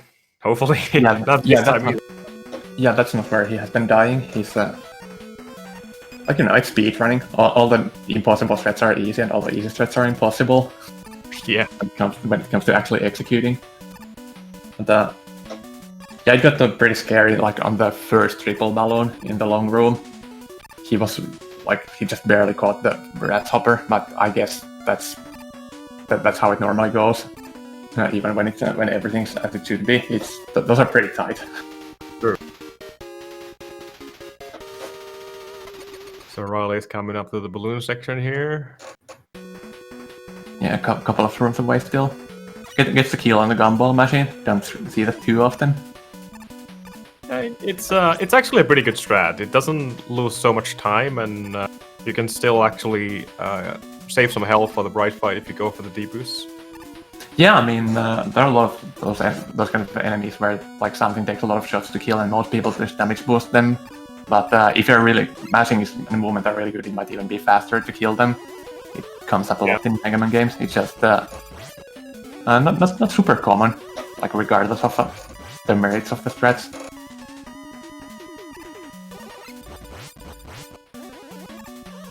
I used the triple balloon strat in the middle of the spike room. It's pretty consistent.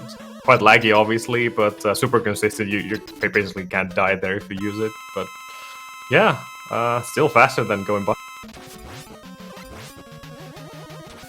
Yeah, or compared to the alternative right second stretch where you would be on Pharaoh in that room.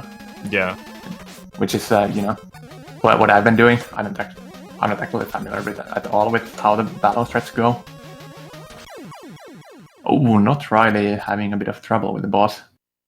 Missing some shots and taking some extra hits, but looks like he's gonna be making it through just fine.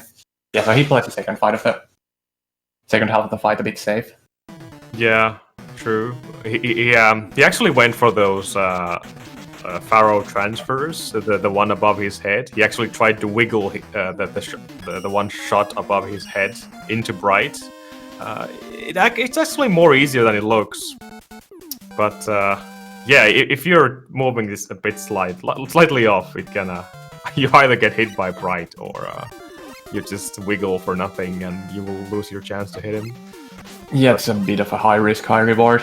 I kind of at some point forgot those were even a thing myself. It's usually you have enough health going into the fight that you can just damage boost from bullets, which do less damage than body contact, and get all the hits you need that way. I would consider that to be actually pretty relatively easy strat if you just get to the rhythm, but obviously with nerfs and everything, you can actually get hit by Bright, and that's not a good idea in Mega Man 4. Alright, yeah, you kind of have to have nerves of steel to go for stuff like that, because like the common theme in Mega Man 4 is that even if stuff isn't too hard, it's extremely punishing to fail. Yeah. Because like the Ringman stage is just the embodiment of that. So far, I don't think they've had any major issues, either of them, in this stage specifically. But I can try to miss a couple of shots like that before, but they didn't like run out of energy or die or anything. But both of them are definitely a danger here. Riley had a slight issue on the first race with the first ring boss. Like, he couldn't get the first shot in, so he had to kind of wait for the rings to open. That was like the only mistake I can... Yeah, it was a little similar to what he had now, but that's kind of that's really small. It's not like the kind of danger that we associate with Ring. Tons of health on Riley, so he should be fine. Even go for the fast strat here. Yeah. Beco got a clean kill there, no problem. Let's see if Riley actually goes for the damage boost off the ring. No extra ammo really, but that's not usually the failure mode that you are afraid of. Oh, that was a bit of an interesting strat, but works. Yeah, I haven't seen that. That looked nice. The damage boost strat is slightly faster. You can kill Ring mid-air, but obviously you can only do that if you have...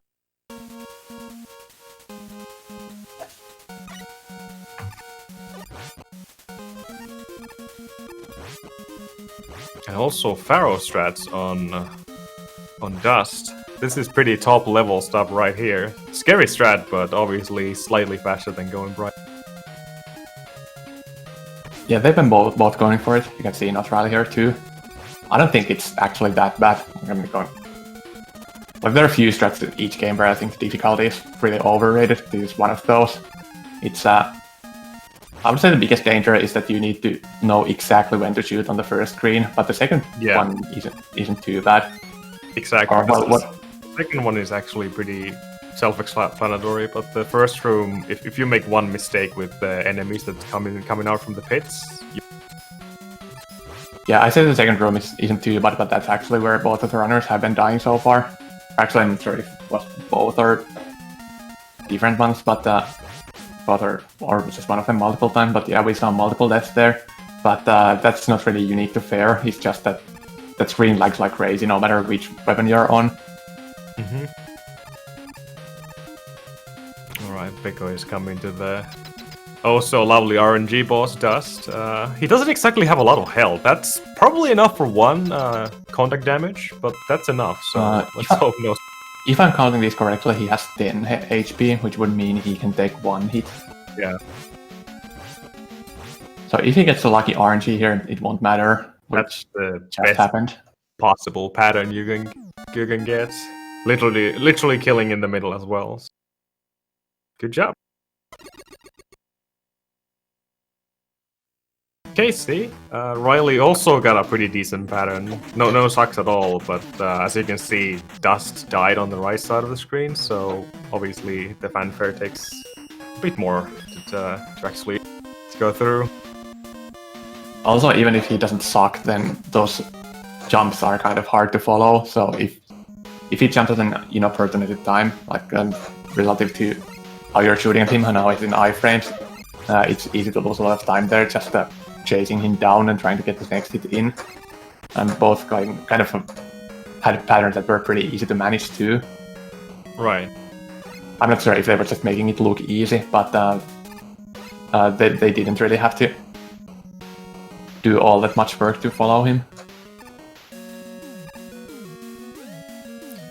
So I don't think a lot of deaths actually has happened in Skull between like any racer. It's usually one of the breather stages, as far as I know about Mega Man 4. It's at least the 4 first stages are pretty tough, but Skull is.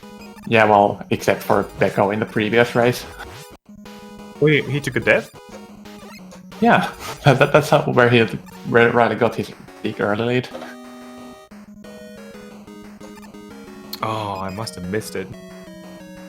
Yeah, I went over it when we were talking in between the races, but he had issues with the zip.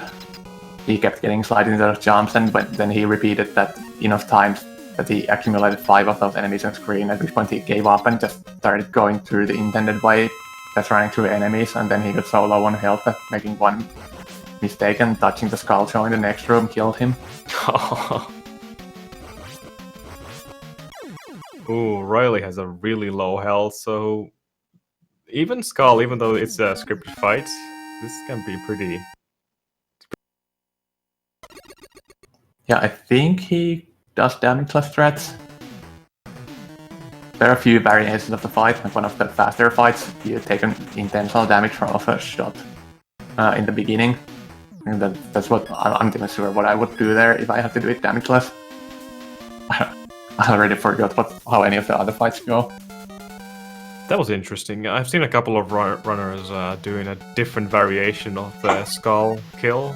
So that kind of prevents Skull from just spamming the Buster, the normal shooting at the first few seconds. Kind of forces him to jump pretty much at the beginning instead of just relying on the shoots. Still, as fast, it doesn't matter as the others. Yeah, I know there are at least 3 variations. There's like one that everyone used to use a few years back. Then there's one I came up with myself, like very close to what the TAS uses. Very similar. It's faster, and I don't think anyone else ever used it. Then Jelny did a bunch of testing like a year or 2 ago, and he came up with a faster fight, like just very faster than the old strat. And I had him compare it to my version at some point, and those two were basically equal. Oh, nice.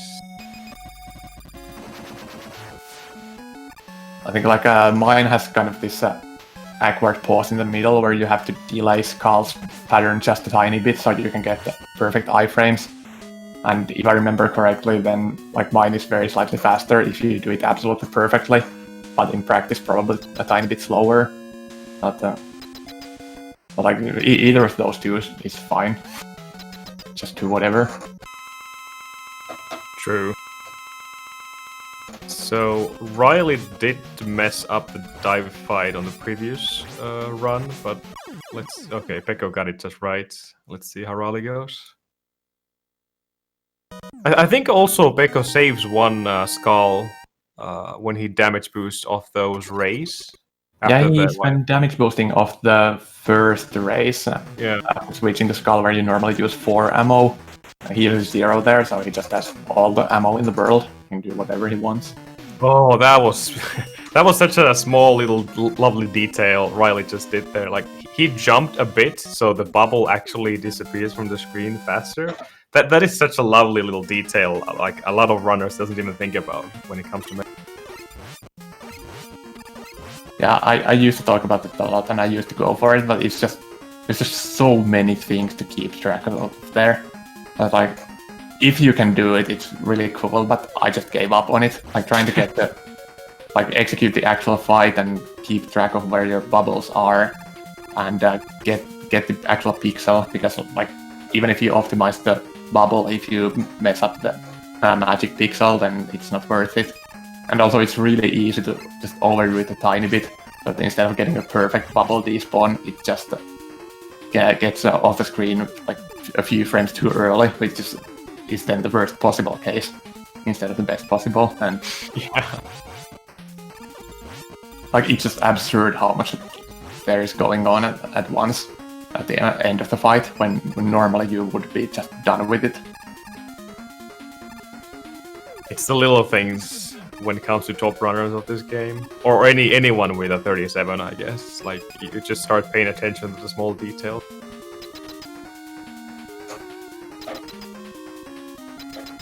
But yeah, it's really cool to see people going for it. It's just I had completely forgot to even pay attention to that. Yeah.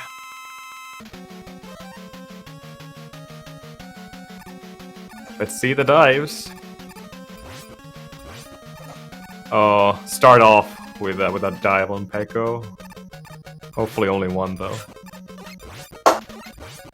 Oh, a second one. This might actually give Riley a chance for a slight comeback. Only 2. 2 dives for Beco. And as far as I know, there's no dives for Riley, and Riley gets the kill. Nice. Yep. So that should actually give him slight. Wait, how much was he behind? Like 10 seconds? I didn't watch the timers. He was like a couple of screens behind or so. Either way, I think he caught up a bit there. Yeah, he's been due for some luck, I think. Like, I haven't like comprehensively kept track of things, but it has felt like almost any time I'm looking at any kind of a major RNG spot, it's favored Beco in the first 2 races. See, this is why you need a co-commentary every time. Yeah. Well, the first race it didn't really matter, there was a huge difference anyway. The second one, like we were speculating getting into the very end, like whether it was going to come down to better RNG on Beco's side, but then Capsule happened. Yeah, that was really unfortunate. Okay, not really much going in the Toad stage. I'm pretty sure most of these runners will just do these waterfall sections perfectly, and there we go. That can actually mess things up, especially if you get a small drop, then your jump might get eaten by the waterfall, and then, well, you know the rest of the story. Dying in the... Yeah, the scariest part is this second snail, where you go for the quick back damage boost. It's not super hard, but it's so annoying, because when you do fail it, you just look like a complete idiot. Like you just jump into a pit and watch yourself falling. Yeah. Okay, let's see the teleport timers here. obviously killing in the middle of the room, so that's the perfect kill. Seems like the same for Riley, and that's 18:13 for Pecco, which is an excellent time out of 8 rows. Yeah, I think last race, notriley4 was the one who he hadn't made any big mistakes in 8 robots, and I think his time was like 18:35 or so. 23 for Riley, so 10 seconds. It's nothing in Mega Man 4. This is absolutely nothing. Yeah, like they are even. Yeah. You can say they are even. Cossack 1 doesn't exactly have a lot of RNG. Well, I guess Motoraya does have RNG, but you can just work around that RNG. So, yeah, execution-wise, let's see who's going to get the better Cossack. Cossack 1 does have a lot of opportunities to lose time by messing up For sure, yeah. The long room in the middle and the balloon climb and the end are both pretty common places to die and fall, mess up and fall down. Even this first room with the slinkies, if your movement is off, you can actually get damaged by those slinkies, and they hurt a lot. That's never... Yeah, you're not too tight on health in the stage, and it's a movement by if you just take a hit and continue. It's not too bad, but this screen has a lot of places where if you take a hit and you get knocked into a pit immediately. That was so close for Riley as well. And also the climb costs a ton if you fall down at any point, especially on this last screen, which is also the hardest part of it. So beco getting a pretty fast start there. I don't think it was quite the optimal one, but pretty close to it. Riley having some problems. Oh, not Riley accidentally grabbing the ladder.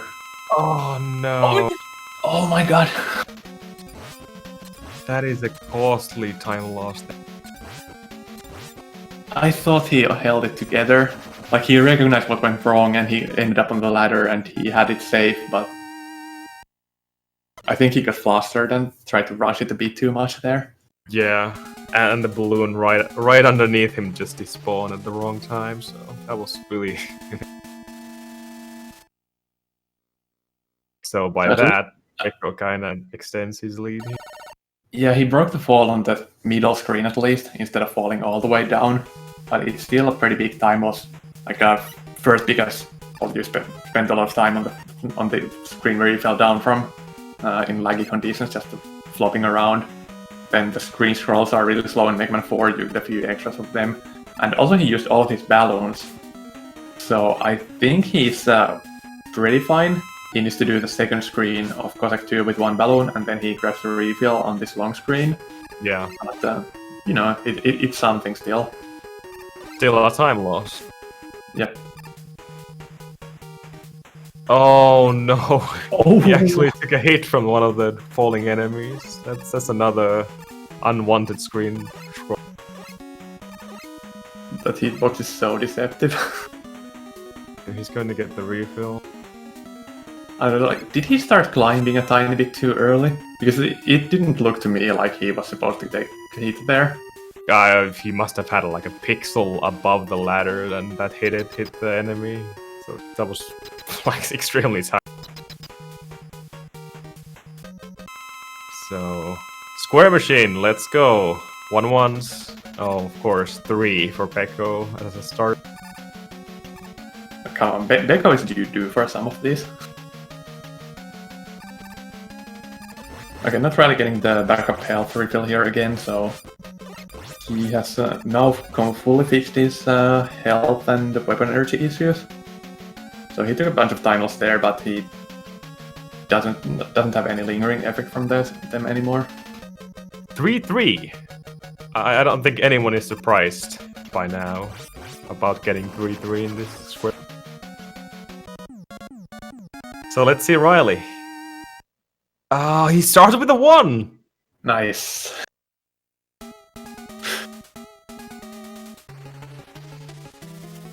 Oh, missed 2 shots! Oh no! That's a 3. Oh. Oh! This is getting really intense. That just cost his ability to take any kind of intentional hits. Can he actually do kill this boss anymore? 5 hits? Yes, yes. Oh! Yeah, I mean, it wasn't too bad. Like you can just barely do 6 hits a cycle, and normally you do 5, and the 5 isn't even too hard unless you slip up. Yeah, and true. You only need to do 4. Riley is just putting quite the show here. Like 5 isn't free when you can damage boost, but I'm pretty sure it's possible and not like super hard. But he's like you should be able to do 4, unless you like get tilted and mess up something again. Yeah, and depends how high the platforms are. That also affects your strategy there. Like Yeah, whether the platform is high or low. Yeah, I mean, you just need to like look at them and see which side you start from. Like, there's a tiny bit of difference if it's like in the middle or at the very top. Exactly. But it shouldn't like fundamentally change anything. This is still far from over, though. Like, anything can happen. I mean, Capsule, we've seen it twice. Hopefully not that far. Like I said, it was pretty unusual for Peko to die in Capsule. Even though you just said, of course, the Capsule is obviously pretty difficult. But yeah, I think Peko is showing some nerves here as well, which is pretty unusual.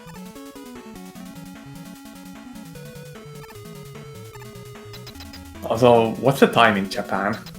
I think he's playing pretty late into the night right now. It must be past midnight. Yeah, you're right. Absolutely. So let's see the cockroach fight here. Getting the... Okay, it's midnight there, so it's not quite as bad as I had thought. But you know, I don't know what kind of like times of day he's awake normally. It may or may be really late or not late at all for him. Yeah. Ending. But you know, even if it's not super late, then like going into a game 3 at that hour is it matters more than going for a long race in the like at noon. Another little cool detail there. What Peko did, he jumped before he shot his last shot there with the Pharaoh, just to make the Pharaoh shot to disappear from the screen faster, to reduce lag. Another really small detail, but it actually saves frames.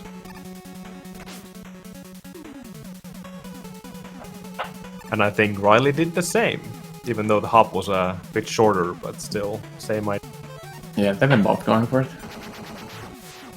Also, Beco has spent all his balloon energy in earlier stages again, going for a coil here.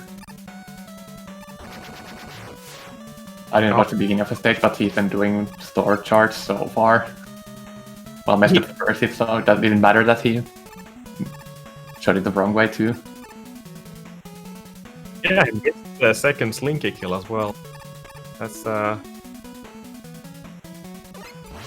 think you were mentioning about the charge store shot before, but now he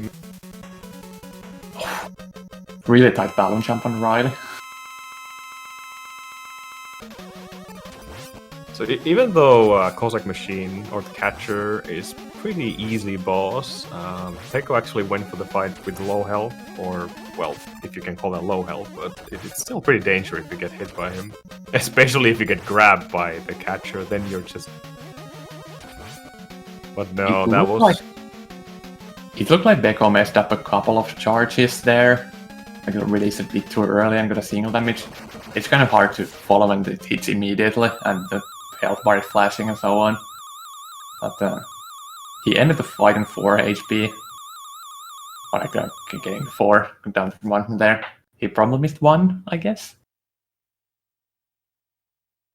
Let's see if Riley is missing any. Looking good so far. Or maybe he just didn't go for any intentional uncharged hits and he's just so much better than me that I was worried for nothing. Oh, Riley is actually playing the US version as well? That actually loses time? I have forgotten about that already. I think that the Cossack catcher boss is slightly different, like the pattern interruption doesn't work or something. Well, yeah, that's one of the changes, but also the text. I believe the Japanese version actually saves time in that particular.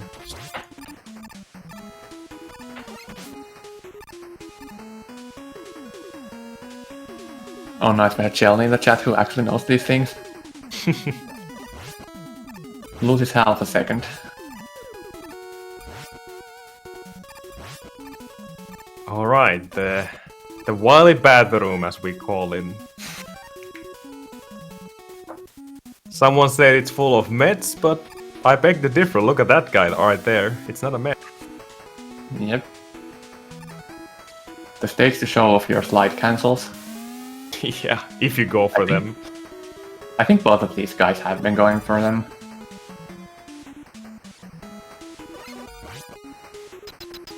That was one. Not on the water though, just to prevent getting hit by the man. No, not really, just walking. I think I saw him slide cancel in the last room of Toad before, but looks like he's not going for the 2 tile blocks on this stage. Beco gets the long jump and another. So this should be another very easy quick kill. Nice. Yeah, the second race, both of them actually got triple shorts.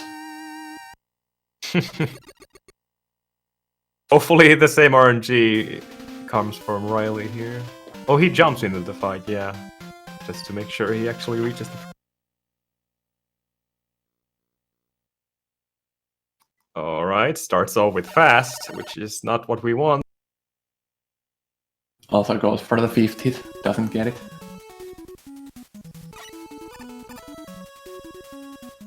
Okay, so he got the one long jump he needed, so should be clear from here. As long as you get 3 cycle there, that's all you need.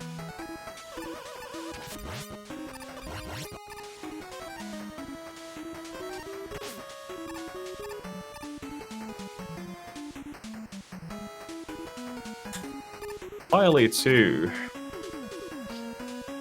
Did you actually see Beco just summoning Rush Jet there in the previous screen? Just to get a little boost. I don't even know does it save time, but that's the first time I ever saw that. I thought he just summoned it, like, some for, like, you know, playing around. It did look like he got a small boost. Just like you can actually get the boost into the next screen when you go, but I don't know. I haven't timed that. Yeah, I don't know, if there's some intentional strat there, then I don't know about it.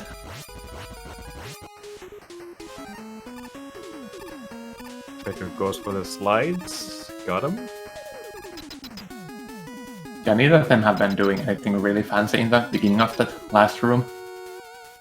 Just get on the jet and mash him down.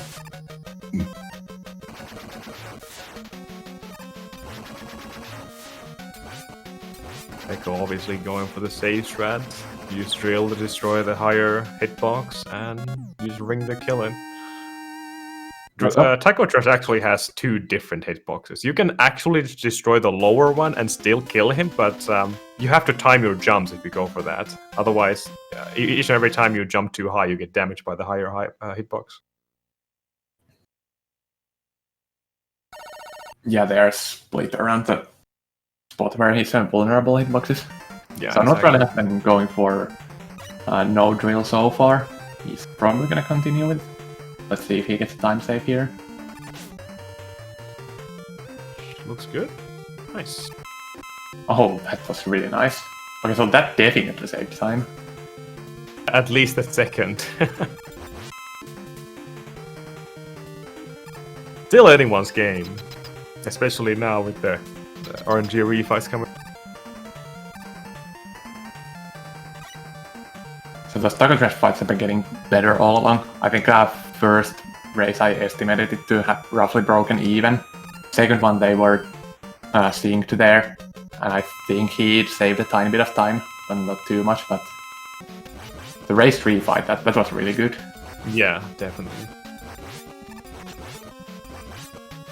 beco seemed like getting a good pattern from Pharaoh here, and nice, only one. I don't think anyone, either Riley or beco is going for the new route, no. No, just definitely a little, but...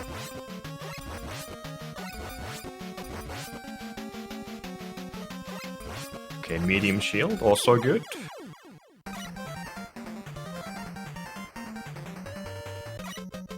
I think people usually just assume the drill is the most RNG heavy thing, which is obviously true, he is, but there's a lot of RNG with these bosses. Even Skull can cause you a lot of... And Pharaoh as well. Yeah, drill is the biggest individual one, but half of them have some kind of major RNG components. Bright also, but obviously this is something we can just work around.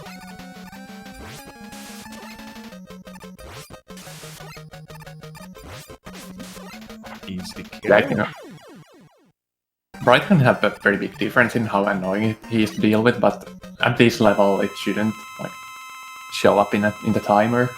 Yeah. Let's see the dives. I mean, it can definitely make a difference of like some frames, but not like anything comparable to like Drill and Dust and Skull. Oh no! Second dive. All the drills. And all the dives. Still alright. Without any major hiccups, this should be pretty free refights. The rest of the free fights for beco. Keeping his health very high as well, so he cannot really die on dust.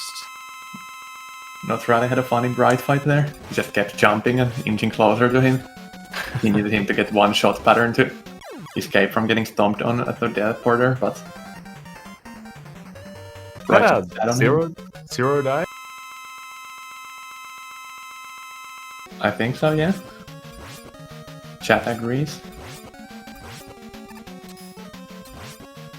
No sucks either. Damn, these RNGs.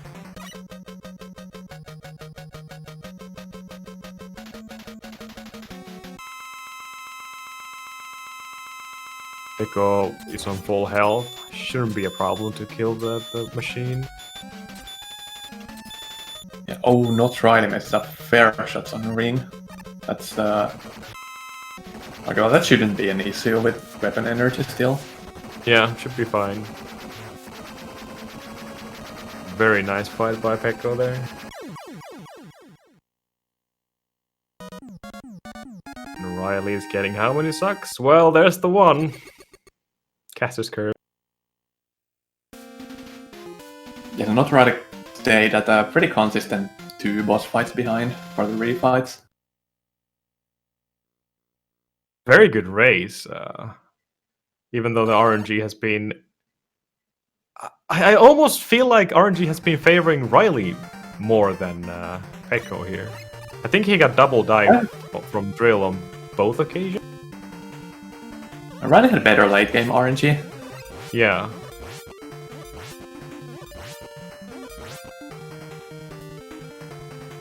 Actually, I'm gonna say that I'm not even sure who had better early game. I might be mixing up with beco getting better RNG in previous races. Oh, missed the first double hit there. Because beco is ahead by easily enough that he can't lose this by just being slow on capsule. He needs to die or run out of ammo. Yeah. Yeah, Blight it safe, doesn't even go for it, that one. GG! GG. 37-42. Wow, what a race.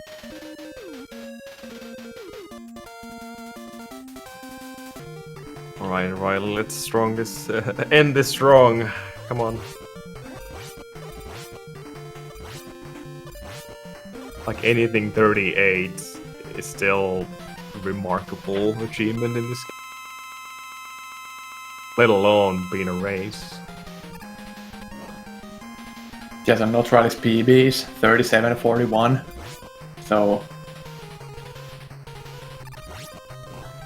if he takes a capsule home without big issues, it's gonna be a very good race, very good run from him. It's just, you know, ultimately it comes down to the timer, and when the other guy beats your PB, that's it. GG!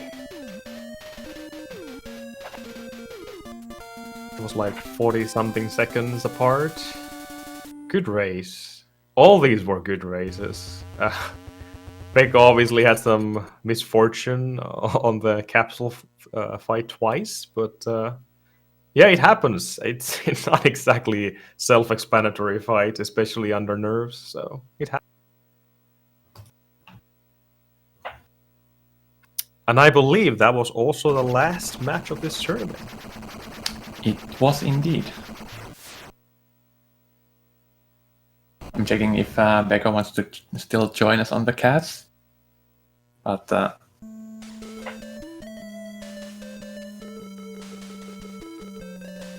other than that, I'm kind of spent here. Gonna just start wrapping up. Well, tell me, Polari, how did you feel about the tournament? You were also part of it.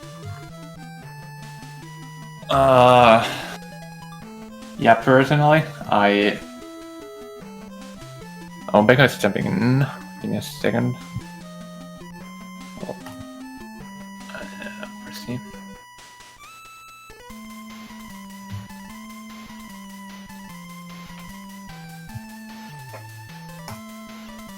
Can I find him here? Does Riley want to do any comments? I don't know what the etiquette is supposed to be here. I just figured I would just ask the winner, and he seems to be coming on, so says he's gonna set up his mic. All right. But yeah, gotta admit, I'm personally not a huge fan of tournaments. I've been warming up the last couple of big ones. It's been pretty hype, but I kind of also had some rough times myself. Didn't de-rough as much as I should, so I went in with no consistency. I got one decent run in the qualifying heat, and then just first round faced Pod Dot. So I would say it would be a slight favorite, even if I was playing at my best, and I wasn't, and I died a bunch of times, and that was it. But, you know, like Fasta said that he didn't want to join the tournament and just just go for fast strats and die everywhere. But well, that's what I did. Just join and die a bunch of times and die everywhere and see how far that takes you. I believe it was Chelny who originally said that the runners who goes bright first will probably be the top 4 of this tournament. And what do you see? There was only one. Was there only one? Riley was the only one who got who went for the Pharaoh first strat. Others were all bright first runners.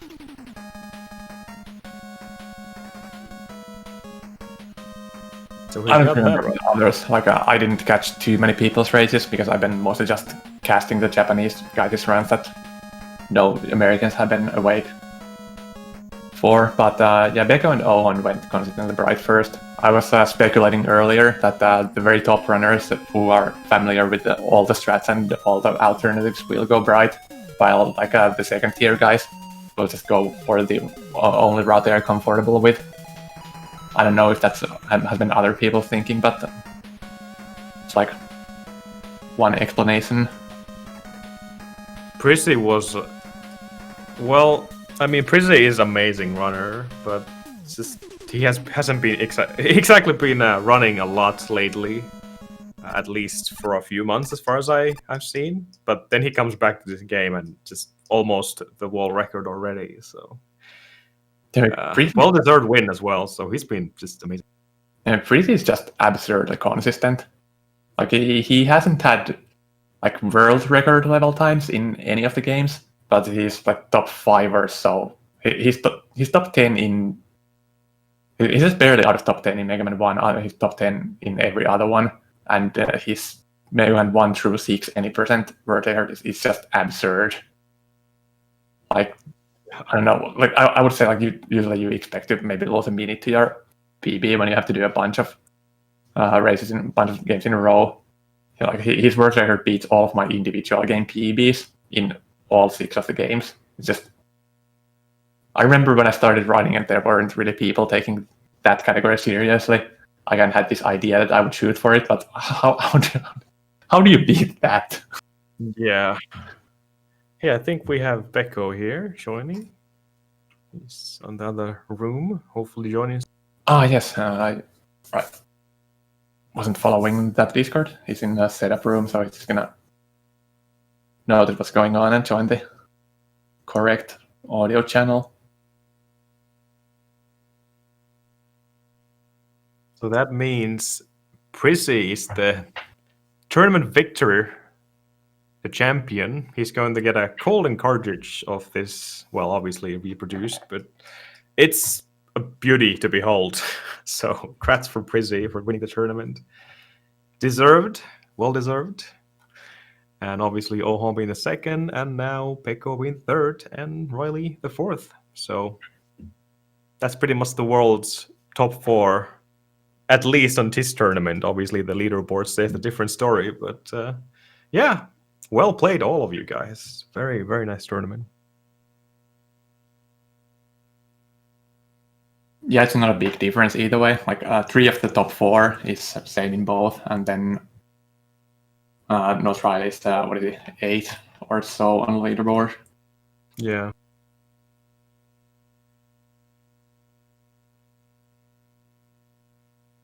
Ninth, it seems. But, yeah, pretty close.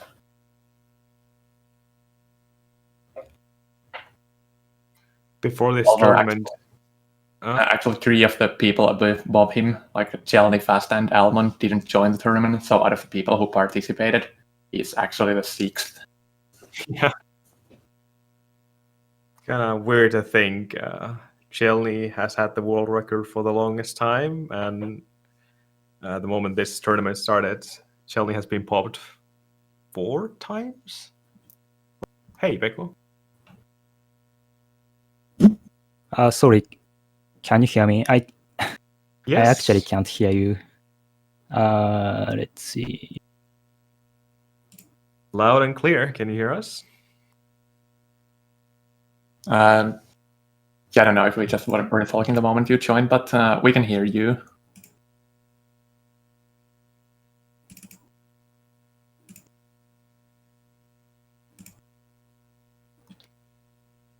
Can you hear us?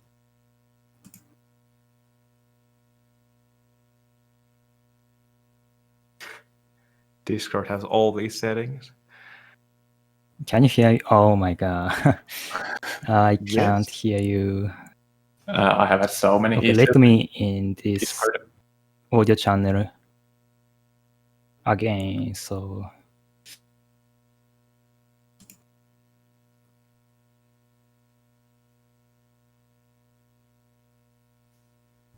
it's good that I replied to Pekko that yes, can you hear us when he can't hear us?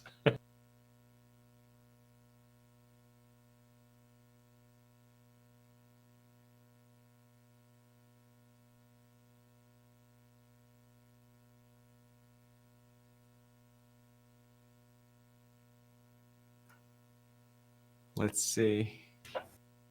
Seems like his mic is working just fine, but he cannot hear us.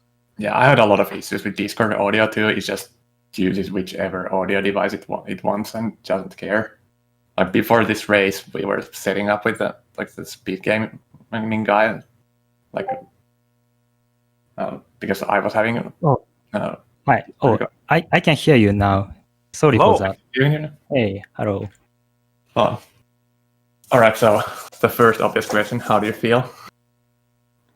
I'm happy. Like first run and second run was kind of rough. Like I died in the capsule fight, but finally I got a decent run in the third run, so I'm really happy about that. Right. I have to ask this. Like I've seen you running the game for the longest time, and I don't think I've ever seen you taking a death in the capsule fights.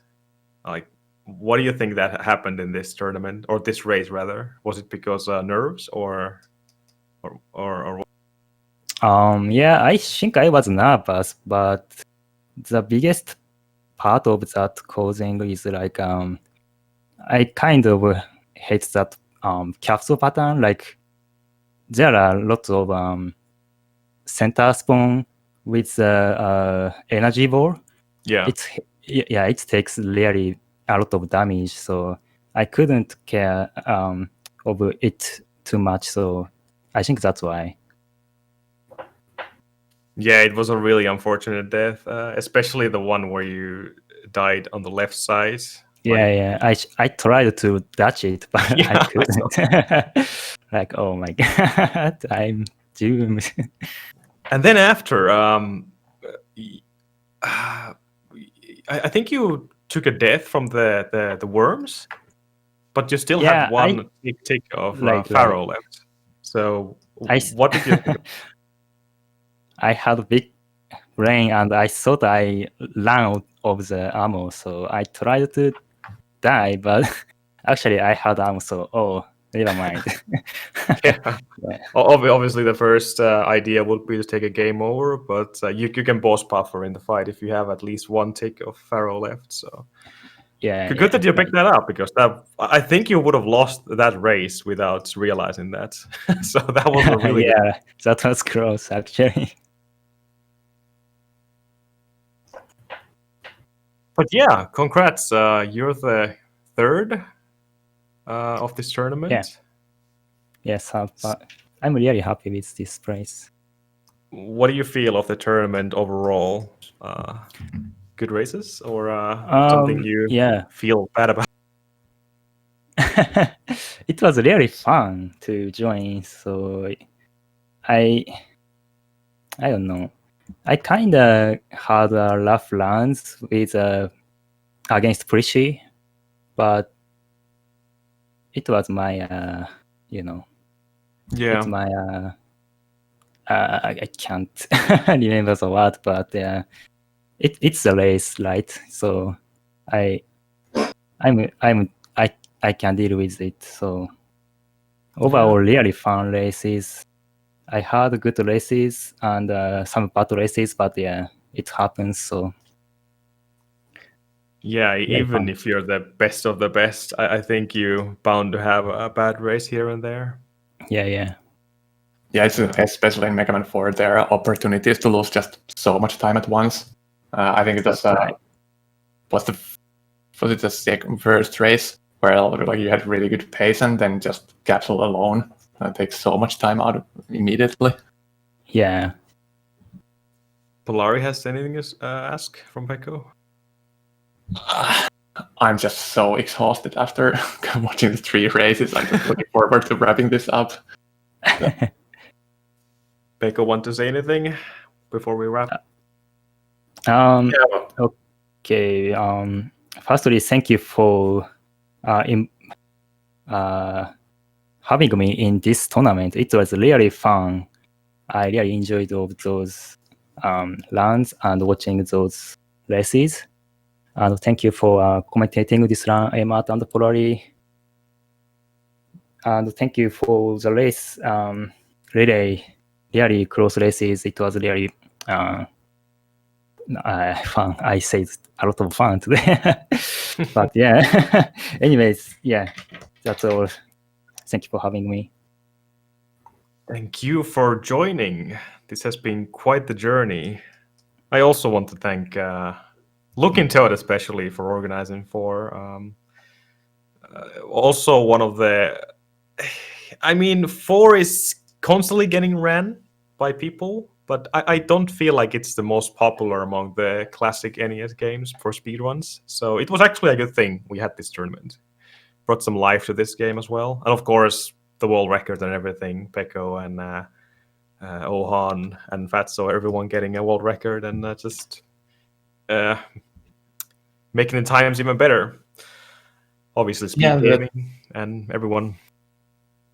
Yeah, there are 6 of the NES Mega Man games, and like they're all good speed runs. It's just hard to stand out among so many of so similar games. I feel like 1 and 2 do it somewhat, but the sliding megas kind of are all a blur.